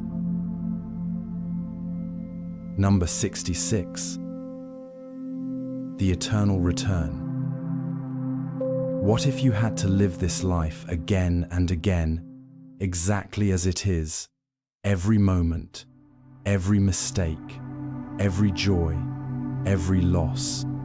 This is the idea behind the eternal return, a concept Jung explored alongside Nietzsche, suggesting that the psyche experiences time not as a straight line, but as a circle. We revisit patterns, emotions repeat, lessons return with new faces. You might think you've outgrown something, only to find it again from a new angle. That's not failure. That's the spiral of growth. The eternal return doesn't mean you're stuck.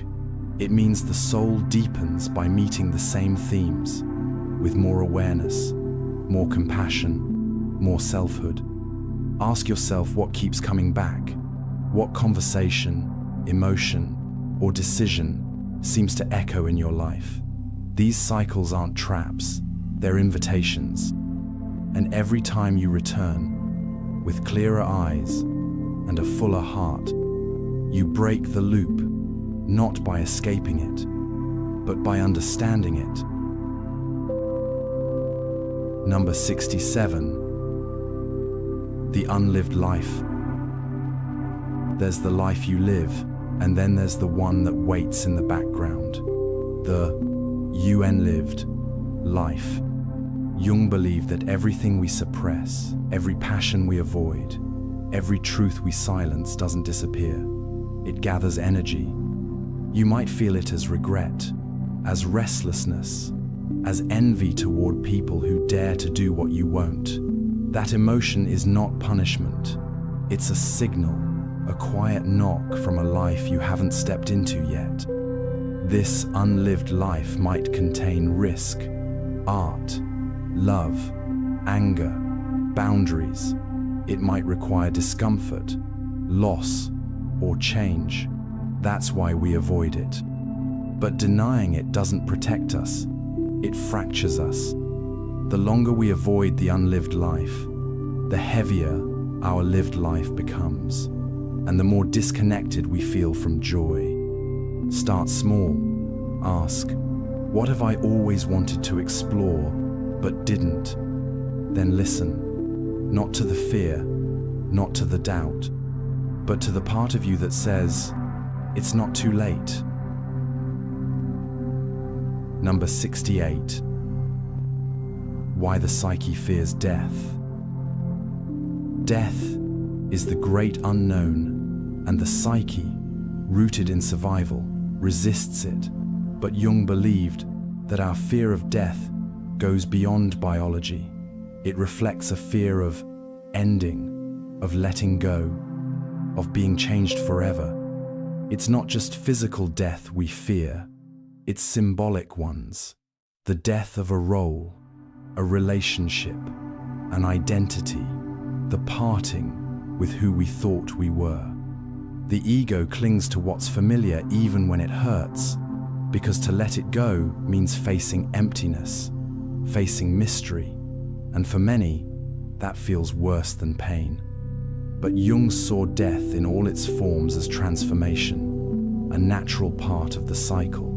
The caterpillar must die for the butterfly to emerge, and the self can only rise when the ego steps aside. So next time you feel that fear, pause. Don't fight it. Ask, what is ending in me? What wants to begin? Because the psyche doesn't fear death out of weakness. It fears it because it senses the power of what comes next. Number 69. Letting go of the old self. Growth is not just about becoming, it's about letting go. Jung believed that as we evolve, parts of us must be released, not in rejection, but in love. The stories we outgrow, the roles we can't sustain, the mask that once protected us, but now limits us. Letting go of the old self feels like loss. You might grieve, doubt, or even panic, but it's not a breakdown, it's a breakthrough. You're not disappearing, you're unfolding. The ego may resist, it wants to keep things the way they were, but the soul knows when it's time. You'll feel it in the friction, in the dreams, in the quiet knowing that something has ended. Letting go doesn't mean forgetting. It means honoring who you were and making room for who you're becoming. So when you feel the pull to release, trust it. You're not falling behind. You're shedding skin. And on the other side of that shedding is space for something new. Number 70. The mystery beyond time. We live by clocks, calendars, schedules, but Jung believed that the psyche doesn't follow time as we measure it. It follows meaning. In dreams, a second can stretch into hours. In memory, years collapse into one image. Time bends when depth takes over.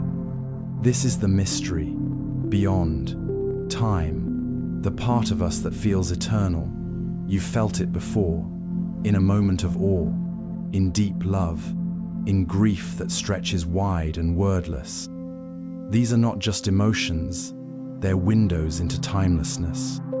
The self, Jung said, doesn't age, it unfolds. And as you grow inward, you may find that life's deepest moments aren't about how long they last, but how fully they're felt. Ask yourself, what moments in my life felt timeless? That's where the soul was most alive. So trust those experiences, the ones that can't be measured, only remembered. Because beyond the ticking clock, your story unfolds in rhythms much older and much wiser than time. Number 71. Transcendent function. Sometimes we find ourselves torn between two truths, two parts of us that seem impossible to reconcile. Logic versus feeling, safety versus growth. Jung called the process that holds this tension the transcendent function. It's not about choosing one side, it's about holding both long enough, consciously enough, that something new emerges. A third path, a deeper understanding, a bridge that wasn't visible until the conflict was fully faced. You might feel it as inner paralysis, confusion, doubt, but that's not failure, that's potential energy building. The psyche isn't stuck, it's preparing for a breakthrough. The transcendent function doesn't rush, it waits for integration. You sit with the discomfort, you ask hard questions, and one day, not with force, but with clarity, a new insight arrives. Jung believed that this process is the foundation of transformation, because growth isn't about avoidance, it's about staying present long enough for the soul to speak. Number 72. The union of opposites. Life is full of opposites, light and dark, masculine and feminine, conscious and unconscious. We tend to pick sides to label one as good, the other bad. But Jung taught that the psyche seeks something more sacred, union. True transformation happens when we stop splitting ourselves apart, when we stop fighting one side and start asking, how can both be true? Can I be strong and soft? Can I be clear and uncertain? This union isn't perfection, it's wholeness, a dance between tension and balance, between fire and stillness. It's not about becoming neutral, it's about becoming integrated. In dreams, this often shows up as two figures, uniting, or opposites merging into one symbol. It's the psyche's way of telling you something inside is coming together.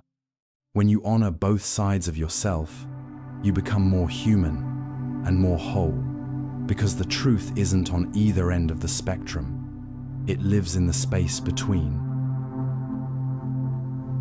Number 73. Wholeness as the true goal. Many people chase happiness, or success, or healing, but Jung believed that the true goal of the psyche isn't any of those, it's wholeness. Wholeness means accepting every part of you, even the parts you were told to hide, the fear, the desire, the contradiction, the confusion. It's not about fixing yourself. It's about including yourself.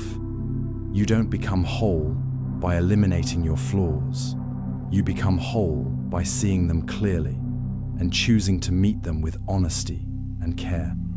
This work takes time. It's not linear. You'll loop back, you'll forget.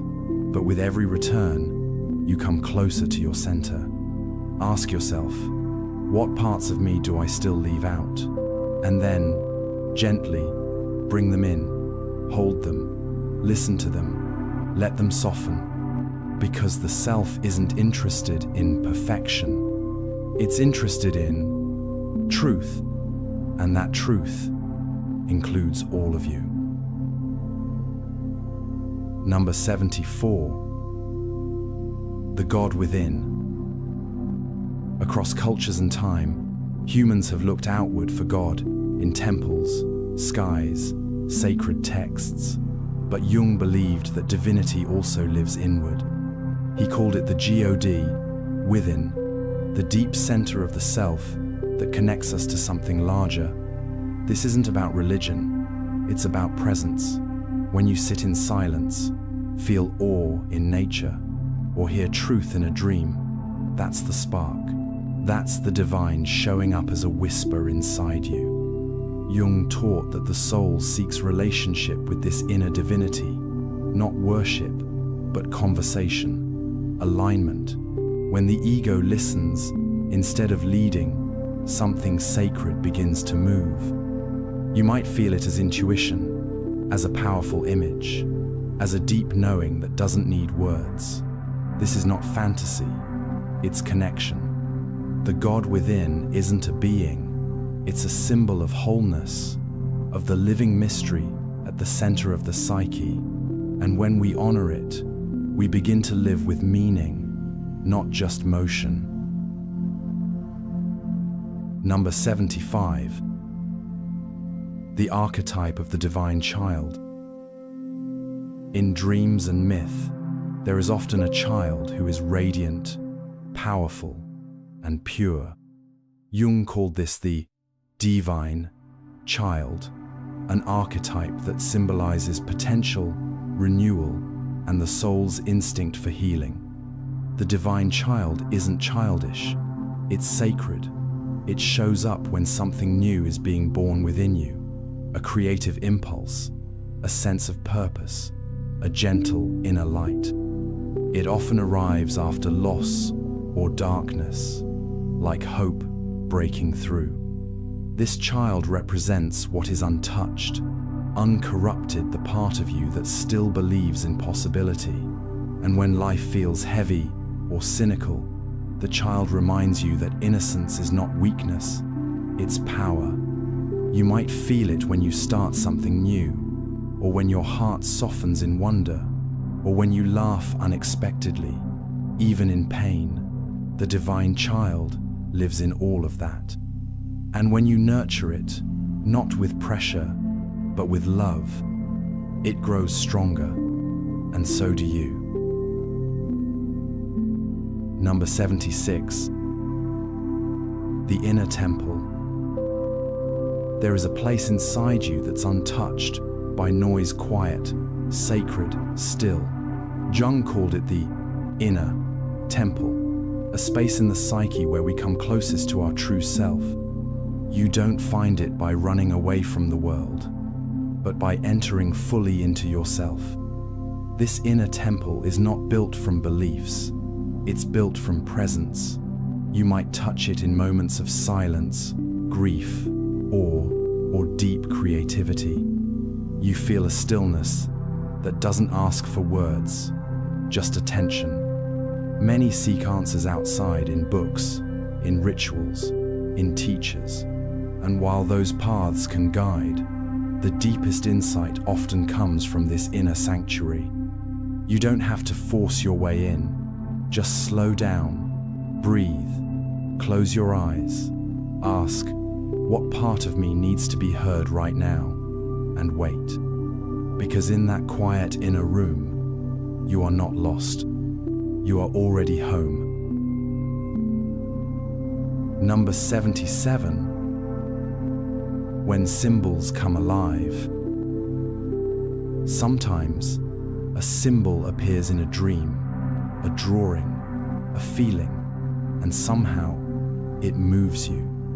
Jung taught that when symbols come alive, the unconscious is speaking, not in logic, but in images that bypass the mind and reach the soul. A circle, a snake, a tree, a door.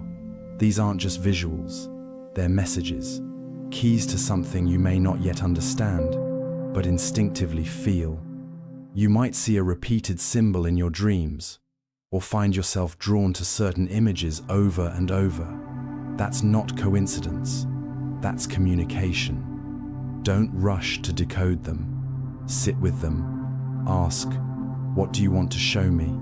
Let the feeling grow.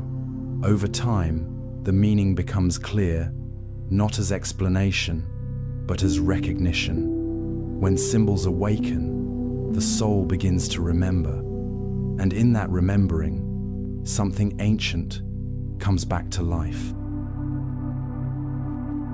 Number 78. Hearing the voice of the soul. The world is loud, but the soul speaks quietly. It doesn't shout, it doesn't push, it waits for you to listen. Jung believed that hearing the voice of the soul means learning to tune into something deeper than thoughts or emotions. It might sound like intuition, a quiet yes, a sudden no, a feeling of being drawn, or gently warned. It doesn't always make sense, but it always feels true. You may hear it in dreams, in silence, in the pause before a decision, or in the ache when you're moving in the wrong direction. The soul speaks in symbols, in longing, in what you can't quite name. To hear it, you must slow down, not to solve, but to sense, to sit in the stillness and say, I'm listening, and then wait. Because when the soul knows you're ready, it begins to speak again. Number 79. The language of the spirit. Not all truth is spoken in words. Jung believed the spirit speaks in a different language, one of images, intuition, energy, and resonance. A language you don't learn from books, but from quiet experience. You've felt it before, in synchronicity, in art that moves you, in dreams that linger. It's subtle, sometimes strange, but always meaningful. The spirit doesn't explain, It shows, it nudges, it draws you toward what feels alive, toward what feels like home, even if you've never been there before. To understand the language of the spirit, you have to stop translating everything into logic. You have to start feeling, trusting, following what glows, even if it doesn't make sense. Because this language doesn't tell you what to do. It reminds you who you are, and that's the deepest guidance of all. Number 80. Becoming a vessel. At a certain point in the journey, it's no longer about building more identity. It's about softening, surrendering, becoming a vessel, not to be empty, but to be open. Jung believed that as we grow, the goal is not to be filled with certainty, but to hold space for what wants to move through us. Creativity, intuition, wisdom, love. A vessel is strong, but spacious. It doesn't cling, it doesn't control, it receives, it allows. And in doing so, it becomes a bridge between the conscious and unconscious, between the self and the world. You become a vessel when you stop forcing answers and start listening for what arises, when you stop proving and start allowing, when you move from striving to surrender. And in that openness, you find not emptiness, but flow. Number 81. You are not just the ego. We often mistake our thoughts for the whole truth. Our plans, our fears, our identity, all bundled into a single voice, the ego. But Jung reminded us, you are not just the ego. The ego is the conscious mind, useful, focused, necessary. It helps you navigate the world, but it is only one layer of a much larger psyche. Beneath it lies the unconscious, the shadow, the self, the deeper currents of who you are. The ego wants control, the self seeks connection, the ego plans, the self listens. When we over-identify with ego, we become rigid, anxious, disconnected. But when we remember, there's more within us, something opens. You don't have to eliminate the ego, you just have to put it in its place. Let it serve the self instead of silencing it. Because beyond the voice that says, I am, is a quieter presence that simply is, and it's been waiting for you to hear it. Number 82. The psyche's deep wells. Imagine the psyche not as a staircase, but as a well, deep, ancient, layered with silence and meaning. Jung believed that much of our healing comes not from rising up, but from going down. You draw water from these wells in dreams, in emotion, in symbols that stir something inside you. The surface might be calm, but beneath there are echoes, memories, insights, forgotten truths. You may avoid going deep, fearing what you'll find, but Jung taught that what lives in those depths is not meant to drown you, it's meant to feed you. These wells don't respond to force, they respond to stillness, curiosity, courage. You lower the rope slowly, you listen to the silence, and then you bring something back. You don't need to live only at the surface. You have roots, depth, source, and the water in your well is yours alone. Number 83. Holding tension without collapse. When life pulls you in two directions between staying and leaving, speaking and staying silent, surrendering and resisting it can feel unbearable. Jung called this the tension of opposites, and he taught that something sacred happens when you don't collapse. Most of us try to resolve tension quickly, to pick a side, make it make sense. But some truths aren't meant to be rushed. They're meant to be held until something new is born. This is where real transformation begins, not in escape, but in stillness, in saying, I don't know yet, and that's okay, in breathing through the discomfort and trusting the process. Holding tension is not weakness, it's strength. It means you're growing, you're staying present, you're creating space for something wiser to emerge, a solution you can't yet see. And when that new path reveals itself, you'll know, because you earned it by not turning away. Number 84. The mirror in the dream. Dreams are more than stories. They are mirrors, showing us what we refuse to see in waking life.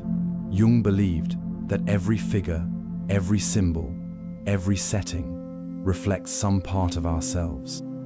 You might dream of being chased, not by a stranger, but by a part of you you've ignored, or of a lost child, symbolizing an emotion you've abandoned. These aren't just dreams, they're messages. You don't have to analyze every detail. Just ask, what in this dream feels familiar? What might it be asking me to face? Often, what feels like nonsense is your soul speaking in metaphor, and the more you listen, the clearer it becomes. Dreams don't lie, they don't flatter. They show you the truth not as it looks, but as it feels. And sometimes, that's the clearest mirror of all. Number 85. Owning the inner monster. We all carry darkness, jealousy, rage, fear, shame, parts we push down, hoping they'll disappear. But Jung taught that ignoring these forces doesn't free us, it feeds them, and the only way out is through. He called this the shadow, the inner monster we pretend isn't there. But monsters grow in silence. They shrink in light. You might notice the shadow in your overreactions, your judgments, your self-sabotage. It's not there to harm you. It's there to be seen, to be named, to be understood. Owning your monster doesn't mean acting it out. It means saying, yes, that's in me too. And in that moment, something shifts. Power returns. Honesty takes root. Compassion becomes possible. Because the shadow, when welcomed, doesn't destroy you. It humanizes you. And in that humanity, you become whole. Number 86. To dare, to descend. Transformation doesn't begin by rising above. It begins when you choose to descend. Jung believed that growth requires courage not to escape darkness, but to enter it, to move downward into the shadow, into grief, into the depths of the soul. The descent isn't dramatic. Often, it's quiet. You feel it in stillness, in sadness, in the moments when certainty slips away. You're not failing. You're entering sacred ground. We're taught to fear this descent, to fix it, rush it, numb it. But what if you paused? What if you let yourself fall into the questions? Because in that darkness, something lives waiting to be reclaimed. And when you dare to descend, not as punishment, but as passage, you meet yourself, not as the ego sees you, but as the soul remembers you. To descend is not to disappear. It is to begin again from truth. Number 87. The forgotten self. There was a time when you knew who you were, not because someone told you, but because you felt it. Before the roles, before the pressure, before you learned to hide. Jung believed that within every person lives a forgotten self, not lost, but buried. This self still exists in your dreams, your longings, your quiet moments of truth. It shows up when something stirs you for no reason, when you remember what you loved before the world taught you otherwise. You might catch glimpses in your reflection, in music, in grief, and though it may feel distant, it never left. It only waited. Reconnecting doesn't mean going backward. It means peeling away the layers, listening gently, asking, what did I once love? What part of me still wants to live? The forgotten self is not a stranger. It's the most familiar thing you've just stopped speaking to, and it's ready to come home. Number 88. Whispers in the silence. Silence isn't empty. It speaks, but only if you're willing to listen. Jung knew that the unconscious doesn't shout. It whispers through symbols, sensations, fragments of thought, and moments of deep stillness. You might hear it when you sit alone without distraction, or when the noise fades and something subtle rises, a feeling, an image, a knowing. That's the psyche, speaking in its native language. In silence, there is space, and in that space, truth reveals itself slowly, not to rush you, but to show you what only stillness can teach.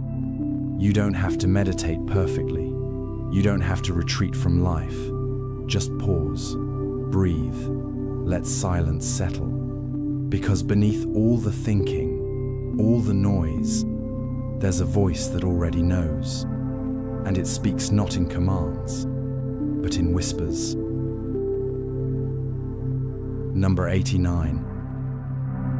Time as inner experience. We measure time in hours, days, years, but the psyche doesn't move by clocks. It moves by depth. Jung believed that time is an inner experience, elastic, personal, and shaped by meaning. A single conversation can change you forever. A season of silence can feel like a lifetime, and a memory from decades ago can feel more present than yesterday's thoughts. When we push for progress by timelines, we forget that true growth unfolds in its own rhythm, sometimes fast, often slow, always honest. You might feel behind, but what if you're simply right, where your soul needs to be? The psyche doesn't rush, it ripens, and when you honor your own inner tempo, not the world's, something shifts. You begin to trust the pauses. You stop comparing, and time becomes not a pressure, but a path. Number 90. The shape of the psyche. The psyche is not a straight line. It's not a machine. It's not a checklist. Jung saw it more like a landscape, with valleys, shadows, rivers, and light. It moves in circles, spirals, returns. It resists structure because it is structure. You are not meant to be the same every day. You are not broken for being inconsistent. You are shaped by layers, dreams, fears, longings, instincts, each forming part of a greater whole. Some days you will feel clear, other days lost. That doesn't mean you've failed. It means the terrain has shifted, and the work is not to conquer it, but to walk it, to know it, to respect it. The psyche doesn't want to be forced. It wants to be met with presence, with curiosity, with patience.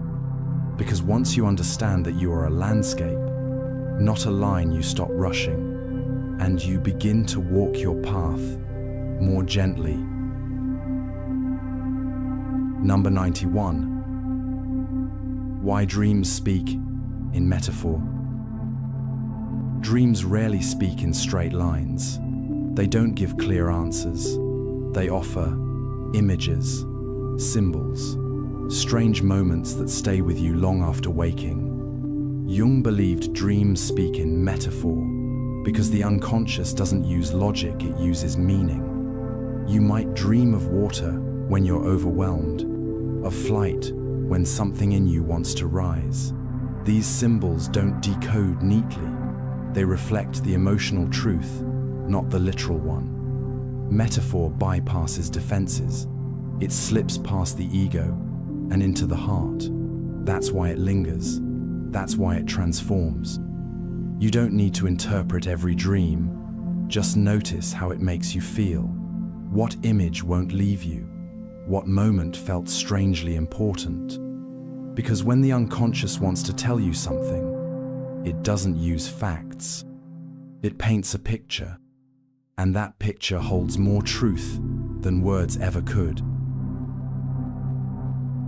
Number 92. The altar of the inner world. Inside you, there is a sacred space, a quiet place where meaning lives. Jung called this the symbolic center of the self, what we might imagine as the altar of the inner world. It's not built from stone or belief. It's built from presence, stillness, devotion to what is real and whole within you. You tend this altar not with rituals, but with honesty. When you sit in silence, when you name your truth, when you listen to the parts of yourself you've long ignored, that is prayer. We often search outward for wisdom, but the soul builds temples inwards. And when you visit this space, something in you softens. You remember, you are not just your thoughts, your plans, or your pain. You are also the one who watches, the one who feels, the one who in silence kneels at the altar and begins to return home. Number 93. Accepting ambiguity. The psyche doesn't give us clear instructions. It gives us paradox, ambiguity, symbols that point in multiple directions. Jung believed that one of the signs of maturity is the ability to sit with not knowing. We crave certainty. We want answers, but the unconscious speaks in questions, in images that don't resolve, in tensions that stretch us not to confuse us, but to grow us. You might feel this in relationships, in decisions, in dreams, two truths that seem to conflict, but maybe both are real. To accept ambiguity is to step out of the ego's need to control. It's to allow space for complexity, contradiction, and unknowns. And in that space, something new is born. You don't need to solve everything. Sometimes, you just need to stay open, because clarity doesn't always come from force. It comes from trust. Number 94. The beauty of paradox. Some things are only true when held together. Joy and grief, strength and tenderness, solitude and connection. Jung believed that paradox wasn't a problem to solve, but a mystery to hold. The ego wants clarity, one answer, one path, but the soul grows by embracing contradiction. You can be healing and still hurt. You can feel lost and still be exactly where you're meant to be. Paradox stretches the psyche. It teaches you that life isn't either or, it's both and. And in that tension, something creative stirs. You might find peace, not by choosing a side, but by allowing both to speak. You might find truth, not in resolution, but in relationship. The most sacred insights aren't neat. They're layered, alive, dynamic, And when you learn to hold opposites, you begin to hold yourself. Number 95. Meaning is made, not found. We search for meaning like treasure, hoping to stumble upon it, fully formed. But Jung believed that meaning isn't something we find, it's something we make. It emerges in how we respond to life, how we shape the raw material of experience, joy, pain, confusion, into something that feels true. Meaning isn't waiting at the end of the path. It's being created as you walk it, in your questions, in your choices, in the moments you decide to stay awake instead of turning away. You don't need a grand revelation. You need presence, reflection, willingness to wonder, and slowly, meaning begins to weave itself into your story, not as a single answer, but as a deeper sense of belonging. So stop waiting to discover it.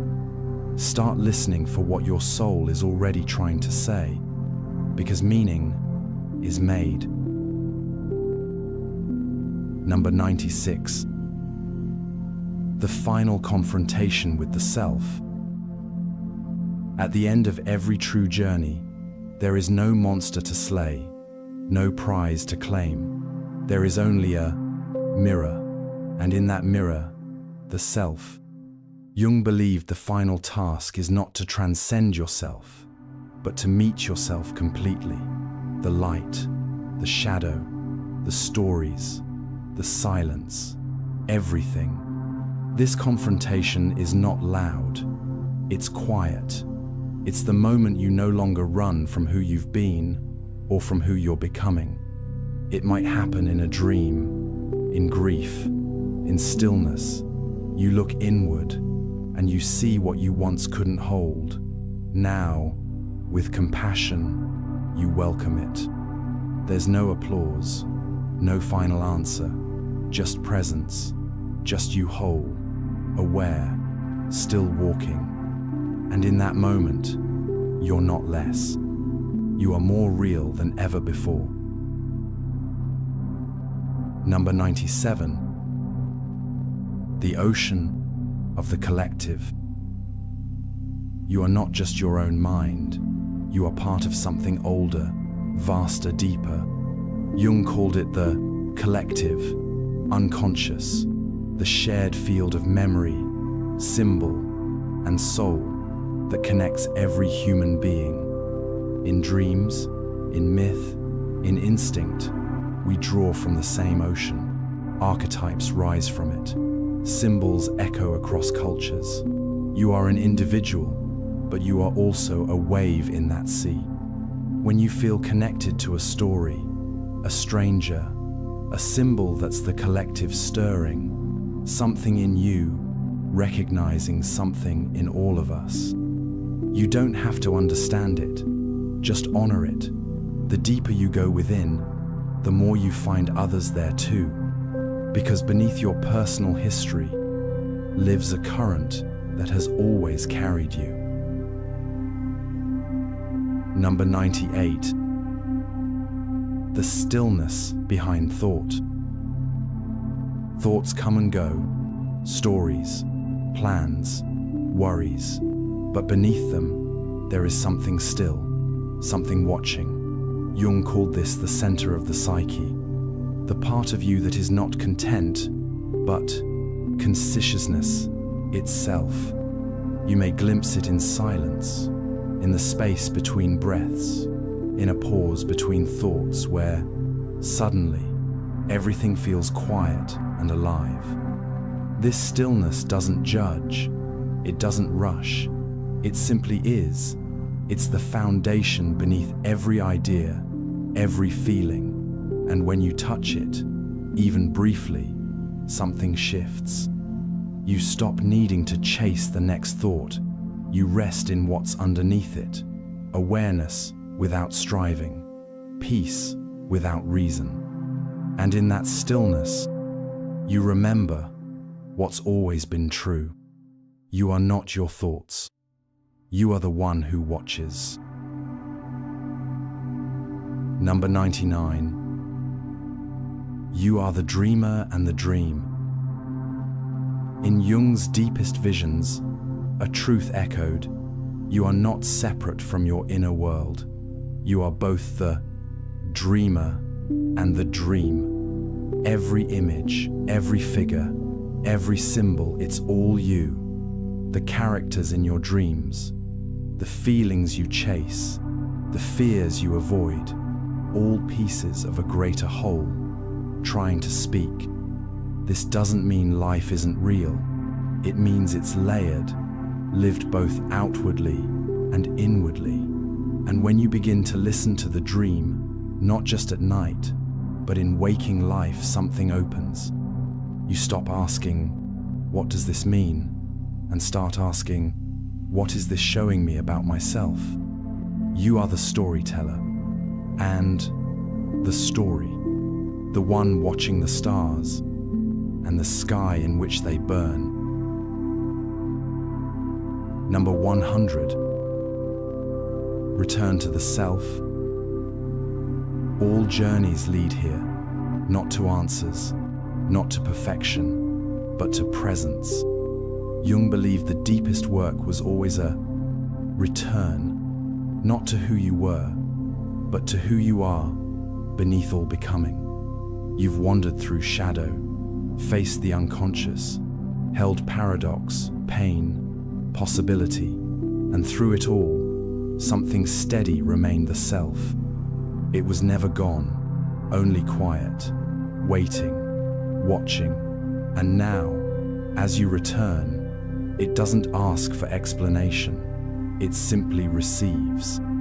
You are not fixed, you are not finished, you are simply home, and in that home the journey continues, but from a place of peace,